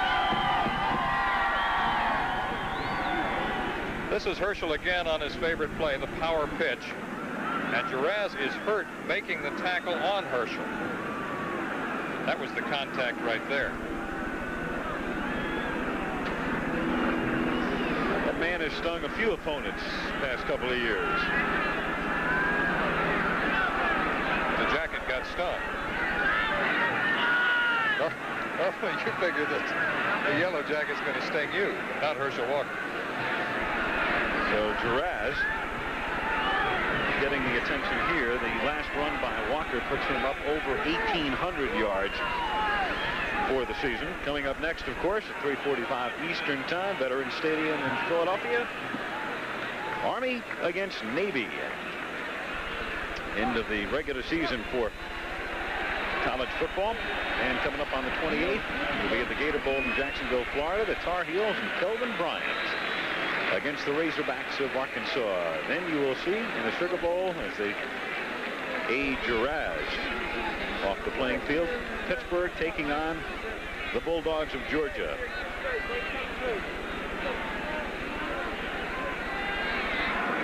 So Robert Juraz gets the hand as he comes off, something you hate to see. Last game of the season.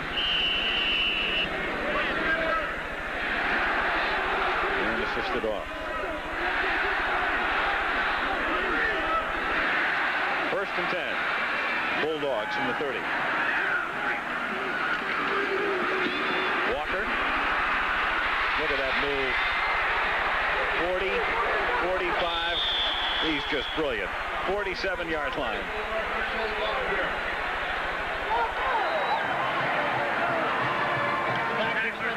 When you watch number 34, Herschel Walker, it's hard to believe that he's 220 pounds because he looks like a scat back. Look at that move right there. A little limp leg as he gets to the outside. Now watch him in the secondary. A juke there, back to the outside, back to the inside, stutter step, limp leg, power, speed, acceleration. He's got it all. What have I left out? Nothing. On first down, it's Barry Young taking it to the 45-yard line. Second down, 3. As they work on the right knee of Robert Juraz.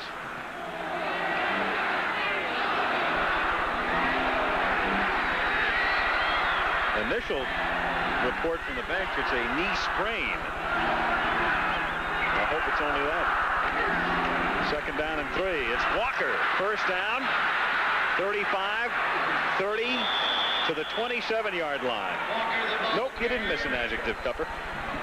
Well, Gil Brandt of the Dallas Cowboys said that there were only 2 players in high school history who could have stepped right into the National Football League and started. He felt that Earl Campbell and Herschel Walker, both coming out of high school, could have played in the NFL right away. I think undoubtedly if he were draftable, he would be the first player chosen in the NFL draft next year. First down from the 27.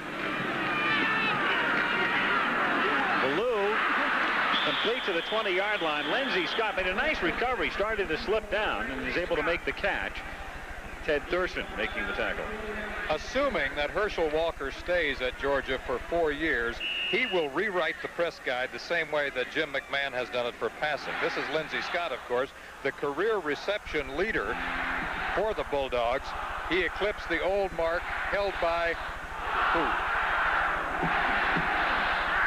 Do I get a multiple choice? Yes. Second down and 3. To the 17-yard line. Barry Young close to a first down. Charles Whitmore. How did you know that? Got a good spotter. Kelly Hayes. In the multiple choice, what was your other choice? It wasn't Don Hudson. They're going to measure here as Young takes it close to the 17-yard line. It'll either be 3rd and inches or a first down. And it's the latter. I think if the Dogs score one more touchdown, Herschel Walker may retire for the day, and he'll be saved for the Sugar Bowl. Lindsey Scott now has added 5 more catches for 154 yards. That's a pretty fair day receiving. Buck Ballou, 10 of 13 in the passing department for 214 yards and 1 touchdown. He was 8 for his first 8. Walker, hard-earned yard, and that should be the final play of the period. Clock running with 15 seconds remaining in the quarter. So at halftime, it was 34-0. Bulldogs limited to 3 here in the period. Tech with an impressive drive to get on the board. And before the Bulldogs can get off a play, the third quarter is now history. End of 3. It's Georgia 37 and Georgia Tech 7. And we'll return to Grant Field in Atlanta for fourth quarter action after this commercial message and a word from your local stations.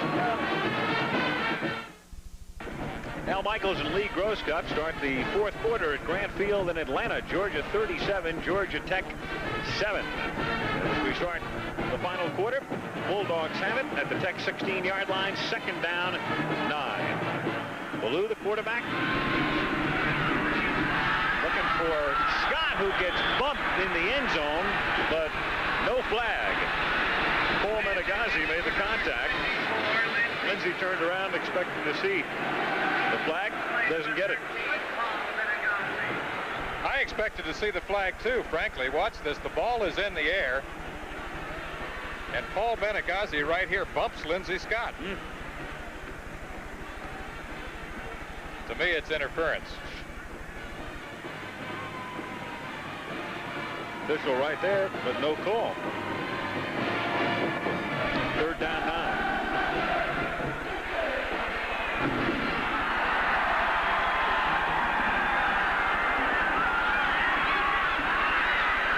Ballou going to the tight end at the 9-yard line. It's Clarence Kay.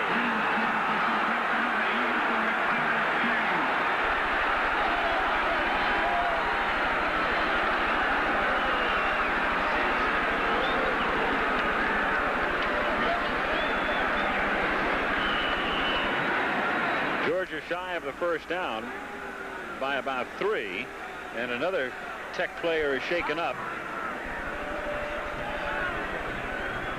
It was Duras who went out earlier. That, I believe, is Ted Thurston, the defensive back, number 41. As they spot the ball just inside the 10-yard line.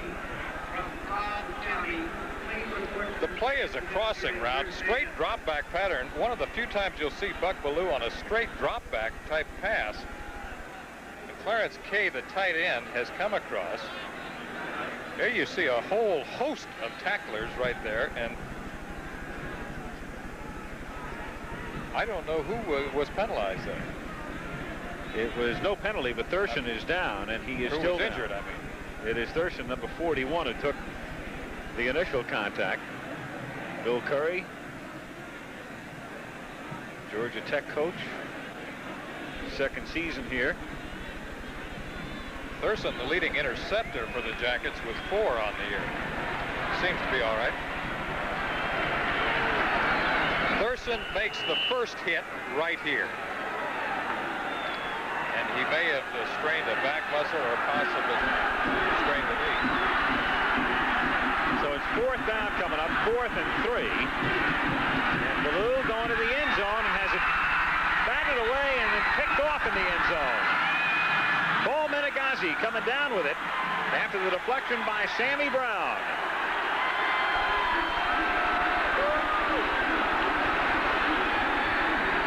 So the Yellow Jackets able to stop the Bulldogs.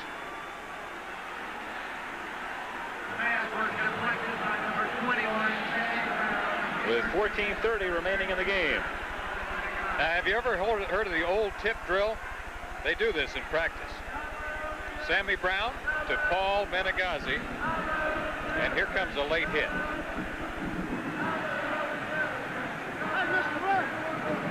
By Ronnie Stewart, number 33. Hit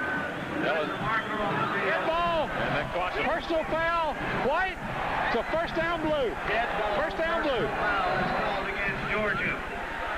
It was Jimmy Harper, after the end of that replay, who actually came in and delivered another hit. And that was the one that cost him the 15 out to the 35-yard line. 1st and 10, Georgia Tech. They trail by 30.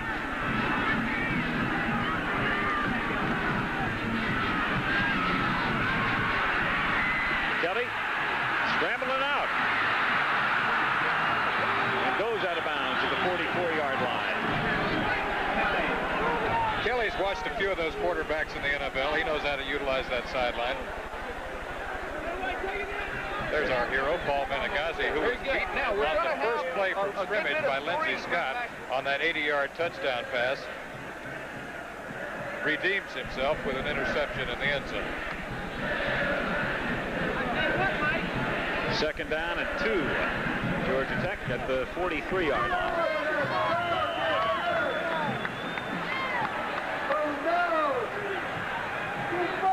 Officials timeout here.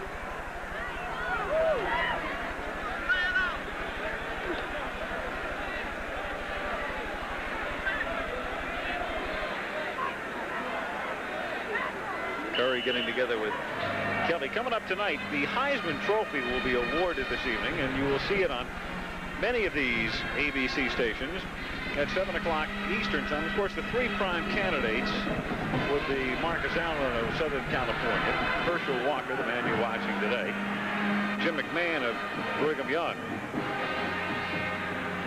2nd down and 2.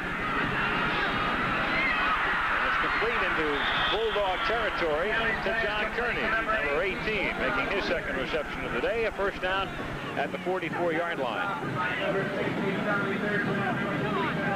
John Kearney, who lined up at the quarterback position with Kelly in the slot earlier today, now lines up in the slot himself, and he's running about a 15-yard hook route. That ball is thrown perfectly. The route is there and the pass is there, right in the seam of the zone coverage. 1st and 10 at the 44.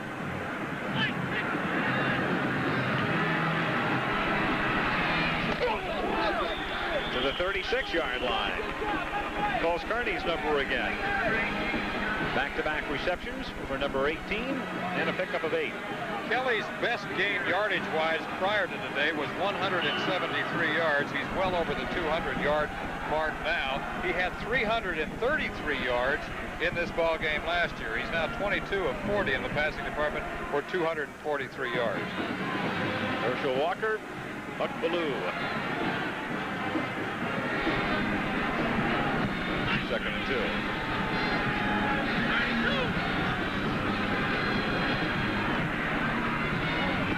Kelly throwing it out of bounds. He was under pressure, intended for Kiesler. Dale Williams covering. Here are the numbers for Walker today.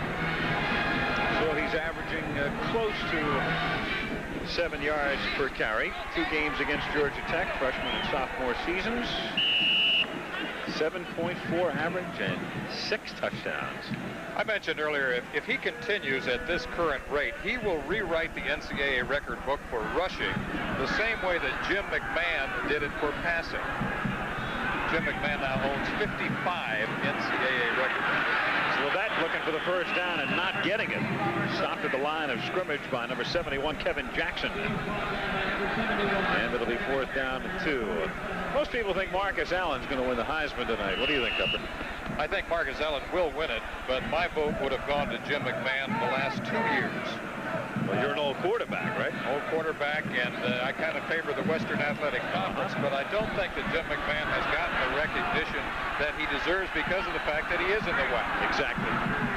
On 4th down, it's Levet, and he is stopped at the 37-yard line, so the Bulldogs will get the ball back as Tommy Thurston and Joe Crimmins converge to make the stop. So the Bulldogs get it back with 12:01 left in the game. It remains Georgia 37 and Georgia Tech 7.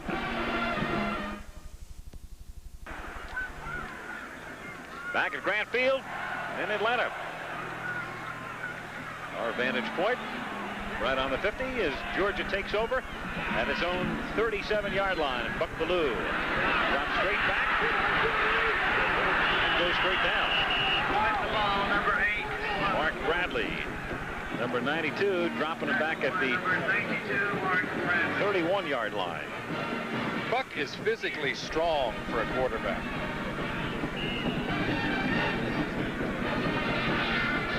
Bellew, 6'1", 190-pounder. Mentioned before, could opt for a professional baseball career. 2nd and 16 with Scott in motion. And nothing doing. for Herschel Walker. Bradley again in on the stop, this time along with Dwayne Wood. Eventually, we're going to be choosing a most valuable player on behalf of Chevrolet. And, you know, for Georgia, it's kind of tough. There are 3 guys that you could give it to. Lindsey Scott, Buck Bellew, Herschel Walker. All with very good stats today. Georgia doing almost all of its damage in the first half when they rolled up a 34-0 margin.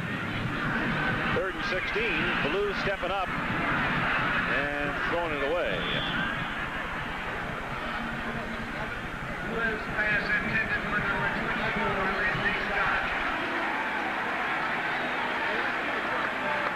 Those of you who have watched the Widener-Dayton game today, we welcome you to Grant Field in Atlanta. Widener winning that game, the Division III championship.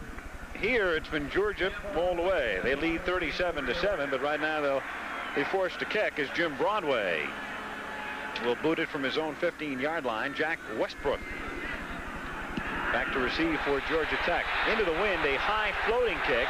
A fair catch is called for and then fumbled, and the Bulldogs, I believe, have it at the 43-yard line. A mix-up on the fair catch. One man calling for a fair catch, and the other becoming involved in the play. Leroy Kaler at the 43-yard line, and the call will be fair catch interference against Georgia. That's what I thought it was.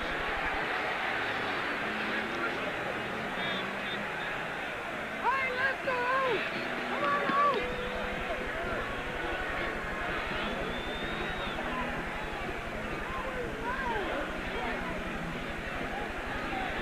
So Georgia Tech will have possession, and they'll march off the penalty for the interference down to the 42-yard line. Tech taking over at that spot with 10:35 remaining in the game. To catch a kick on the one. First down. Beautiful architecture in this city. Grant Field on the fringe of downtown. Georgia Tech campus. And Georgia Tech with a ball. 1st and 10 at the 42 of Georgia. Kelly gets buried back at the 48-yard line. Joe Creemans, number 94, 6'2", 240-pound senior, came flying in and dropping back at the 49. In the life of every quarterback, there is always a blind side. Joe Creemans is the man applying the hit to Mike Kelly, and it is a good one. Loss of 9, 2nd down 19 from the 49. 10 minutes to play in the game. Kelly over the middle, and wide open there is Dave Allen, taking it to the 39-yard line, and a penalty marker goes down. He was tackled by number 90, Freddie Gilbert. 12-yard pickup on the play. And now a personal foul call indicated against Georgia Tech. Personal foul is called against Georgia Tech.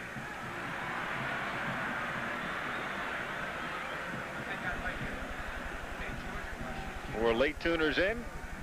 Georgia scoring 4 touchdowns on their first 4 possessions today. Adding a couple of long field goals from 52 and 46 yards by Kevin Butler in the first half. Led 34-0 at the half. Right now, 37-7.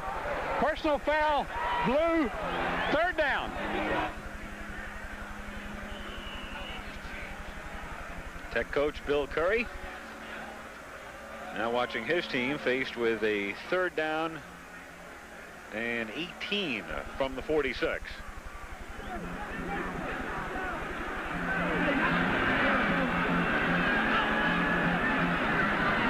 Making 3rd down and 22 from the 46-yard line. As Kelly steps up and throws to the 34-yard line. Fine catch made by Norton. Complete to number 1, Again, Kelly just rifling it over the middle, but they're shy of the first down by about 3. This is one of his better throws of the day. Daryl Norton is lined up on the left. He's the X or wide receiver to the left. He runs a deep curl-in route And that ball was thrown with good timing and good authority. Steve Kelly and Dale Williams are the men who bring him down. 4th down and a short 3 just inside the 35-yard line. It's Matt Bryant. And he stopped at the 33-yard line by Freddie Gilbert. Matt Bryant making his first carry of the day on a 4th and 3 situation and netting only 2. So Georgia retakes possession at its own 33-yard line with 8 minutes and 37 seconds remaining in the game. While we were away, Barry Young ran for 11 yards, and Herschel Walker has just run for another 11. And Georgia has it at the Georgia Tech 45-yard line, 1st and 10, with 8 minutes remaining in the game. Carney Norris now at a tailback, spelling Walker. And it's the fullback Barry Young carrying to the 43. Gain of a couple, 2nd and 8. Maybe Herschel's going to retire for the day. I got a feeling Vince Dooley might want to save him and have him completely healthy for the Sugar Bowl game. Well, no, here he comes. He's back in. Well, just as I was saying. Just as you were saying, exactly. Exactly as I was saying. He's probably not going to come back anymore today. Anyway, we may never see Herschel again. Good timing. 2nd down and 8 from the 43. Walker, it's inside the 40 and is close to a 1st down. Dropped to the 35-yard line by number 52, Robert Horton.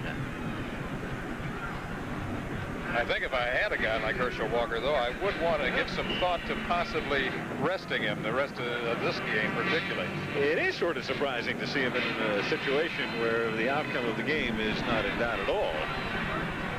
3rd down and 1 from the 36. And it's Herschel. Big hole inside the 30, inside the 20-yard line. Loses the ball, but recovered by Georgia at the 16-yard line. It's Winford Hood, number 78, who alertly maintains possession for the Bulldogs. Robert Horton was the man who forced the fumble. Herschel gets a good hole off the right tackle. He makes it himself with a great move. Now he cuts back right here. And you're going to see him lose the ball right here. And watch for number 78 coming into your picture. That's Winford Hood for Georgia, who covers the football. 1st and 10 from the 16-yard line. Walker cutting back, getting to the 6. Sammy Brown, the tackle.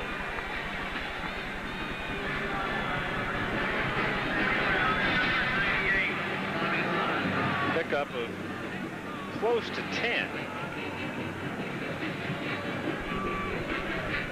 And perhaps close enough to measure here.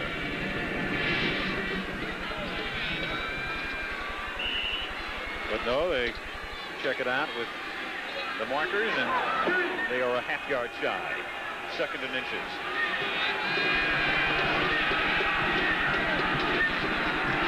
Walker again, he's looking for his 4th touchdown. Settles here for the 1st down.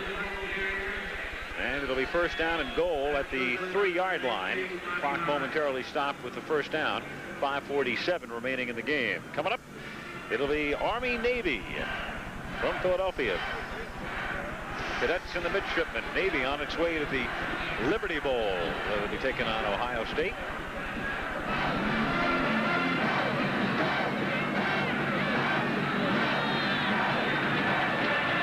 First and goal. Pitch it to Walker. And he picks up 1. Getting to the 2, it's Robert Giraz. Good to see him back in the game, number 56, who was shaken up earlier. That's quite a recovery. The last time we saw Giraz, he had an ice pack on his knee. Yep. Looked sort of serious, too. Yep. He was down for quite some time. That's good news for him. Feared the worst, but there he is. I would like to say that that last play contained a lot of great blocking, but it did not. Not at all. Herschel Walker did all that on his own. 2nd and goal.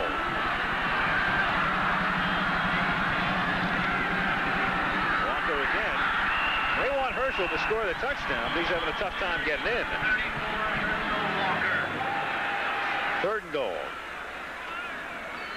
5 minutes exactly remaining in the game. Georgia leading at 37-7. Herschel Walker now over the 200-yard mark, 34 carries, 224 yards. They would like him to score his 4th touchdown of the day. Very much. Yes, I think that's apparent. Power eye this time. Guess who? Doesn't have it.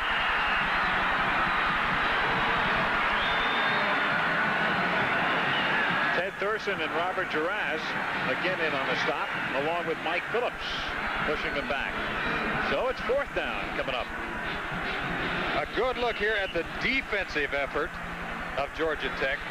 Thurston, Duras, and Phillips combined to stop Herschel Walker. That's what it takes.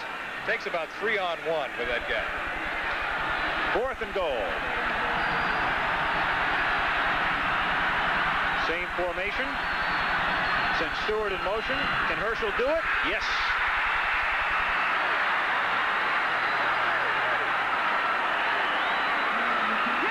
Third time this season he has scored 4 touchdowns in a game. 20 touchdowns for the season.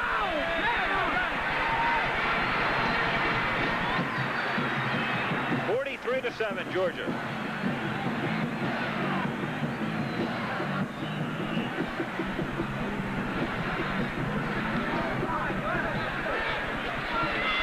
Broadway to hold. And Butler for the extra point attempt.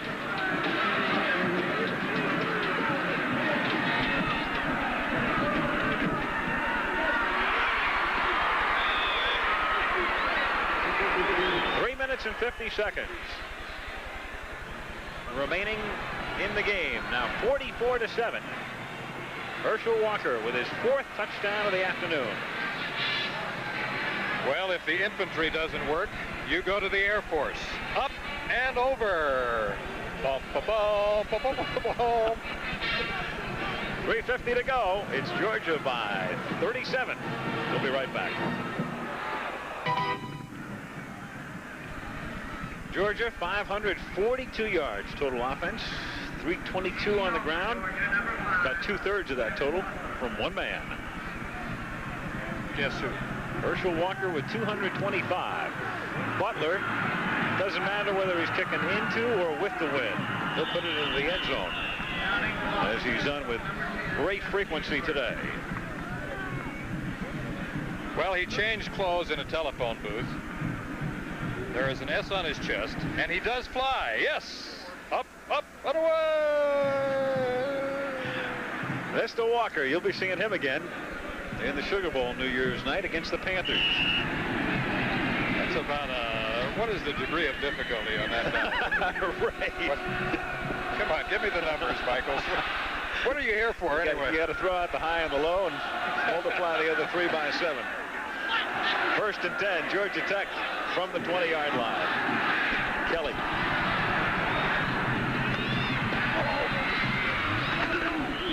Finding Kearney, makes his 4th catch of the day out at the 29-yard line. It'll be 2nd down and 1. Kelly's still putting it up. He's been throwing well sporadically throughout the afternoon, and I think that he has shown a lot of people why the NFL scouts are so high on him. Jim McMahon, Art Schleister, and Mike Kelly have been regarded as the best passing quarterbacks in America this year. As seniors. Don't forget Elway, of course, is just a junior at Stanford.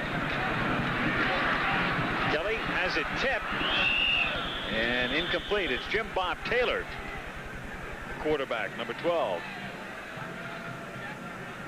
I'm talking about only draftable quarterbacks. Right. John Elway. Also, if you're going to just talk about passers in general, you got to talk about Dan Marino, because he's had an incredible season. And it will be Marino against Walker in the Sugar Bowl. As we look at Kelly, and we have awarded him the Chevy MVP honor. His name, a $1,000 grant to the General Scholarship Fund from Chevrolet. for Georgia Tech. Jim Bob Taylor packs it in and gets wrapped down at the 29-yard line, seeking the first down, but he is short. And there's your Georgia Chevrolet MVP, Mr. Walker. 36 carries, 225 on the ground.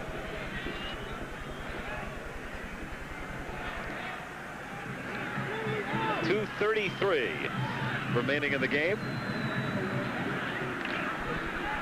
And on fourth down in this situation, Yellow Jackets will go for it. And just barely get it. Ronnie Cohn, number 26, carries it over the 30 and a first down. So the Georgia Bulldogs coming in heavily favored, living up to all expectations today. Wrap this one up early. Led 34-0 at the half. Some of you saw that game today. Widener winning the Division III title with a 7-point victory over Dayton. Taylor on first down. And the catch made at the 42-yard line by number 84, Kenny Thompson. Division II semis. Southwest Texas State 48-0 over Northern Michigan. North Dakota State, fourth quarter, leading. Division I AA quarterfinals. Eastern Kentucky leading Delaware by a touchdown. Boise State has the early lead. Rhode Island, Idaho State tonight. South Carolina State, second quarter, 13-point lead over Tennessee State. Got a timeout call by Tech here with 1:47 remaining in the game. Georgia leading 44-7. Geico, of course. A minute and 29 seconds remaining in the game. Georgia Tech with the ball at the 48-yard line. Georgia on top 44-7, ready to wrap up the regular season, and they'll go into the Sugar Bowl contest with a mark of 10-1, the only loss of the season for the Bulldogs, coming to Clemson in game number 3 in a game played at Clemson. Tigers, the only unbeaten team and number 1 in the country, taking on Nebraska in the Orange Bowl. And, of course, what Georgia would need now for a shot at the national championship, a win over Pitt, coupled with a Nebraska win over the Tigers. Taylor gets sacked back at the 41-yard line by Kevin Jackson, number 71.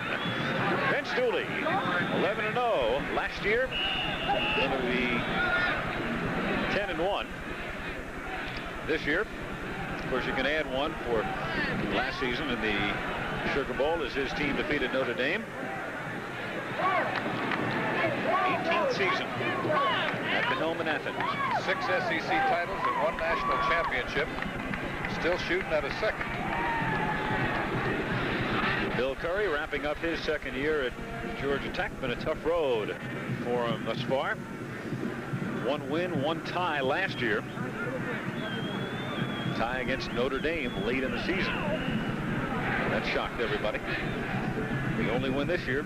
If you're going to win 1 out of 11, it might as well be against Alabama. Do it against Alabama or Georgia. They wanted this one. 3rd and 9.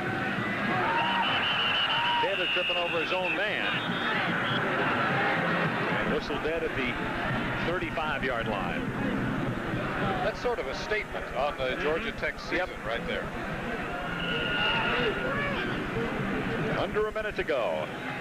Biggest margin of victory in this series, 34-0 for Georgia. That's Georgia's biggest margin of victory, coming back in 1942. Frankie Sinkwich won the Heisman Trophy. 44-7 Bulldogs. 4th down and 16 from the 35-yard line. Looking for Kearney and doesn't find him. So they give it up on downs with 29 seconds remaining in the game. So the Georgia Bulldogs will be taken over with a 37-point advantage.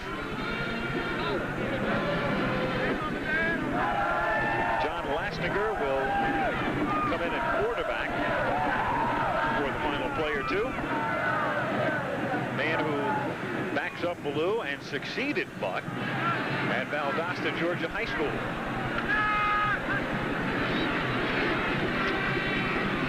Carney Norris, the ball carrier, picks up a couple, and they can just let the clock run out. So Mr. Dooley, in 18 years, has now defeated his arch rival on 14 occasions.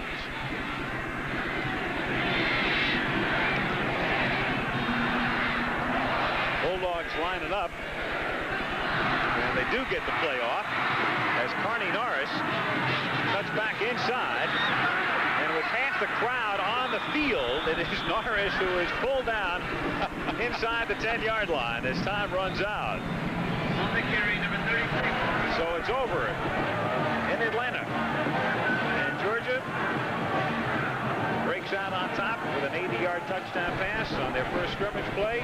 Win it in a round. Final score, 44-7 Bulldogs. Holiday the efficient. Our thanks to statistician George Hill, spotter Kelly Hayes, our man in the booth, Pierce O'Neill, Al Michaels, Lee Groscup saying so long from Atlanta, where the final score was Georgia 44 and Georgia Tech 7. Stay tuned next for the Prudential College scoreboard with Dave Dials and Jim Lampley. They'll update you on today's action, followed by the second half of today's NCAA college football doubleheader, the traditional Academy battle, the Cadets of Army and the Midshipmen of Navy from Philadelphia. Travel arrangements made through promotional fee paid by United Airlines. United flies more people to Hawaii than any other airline. That's what friendly skies are all about. This has been a presentation of ABC Sports.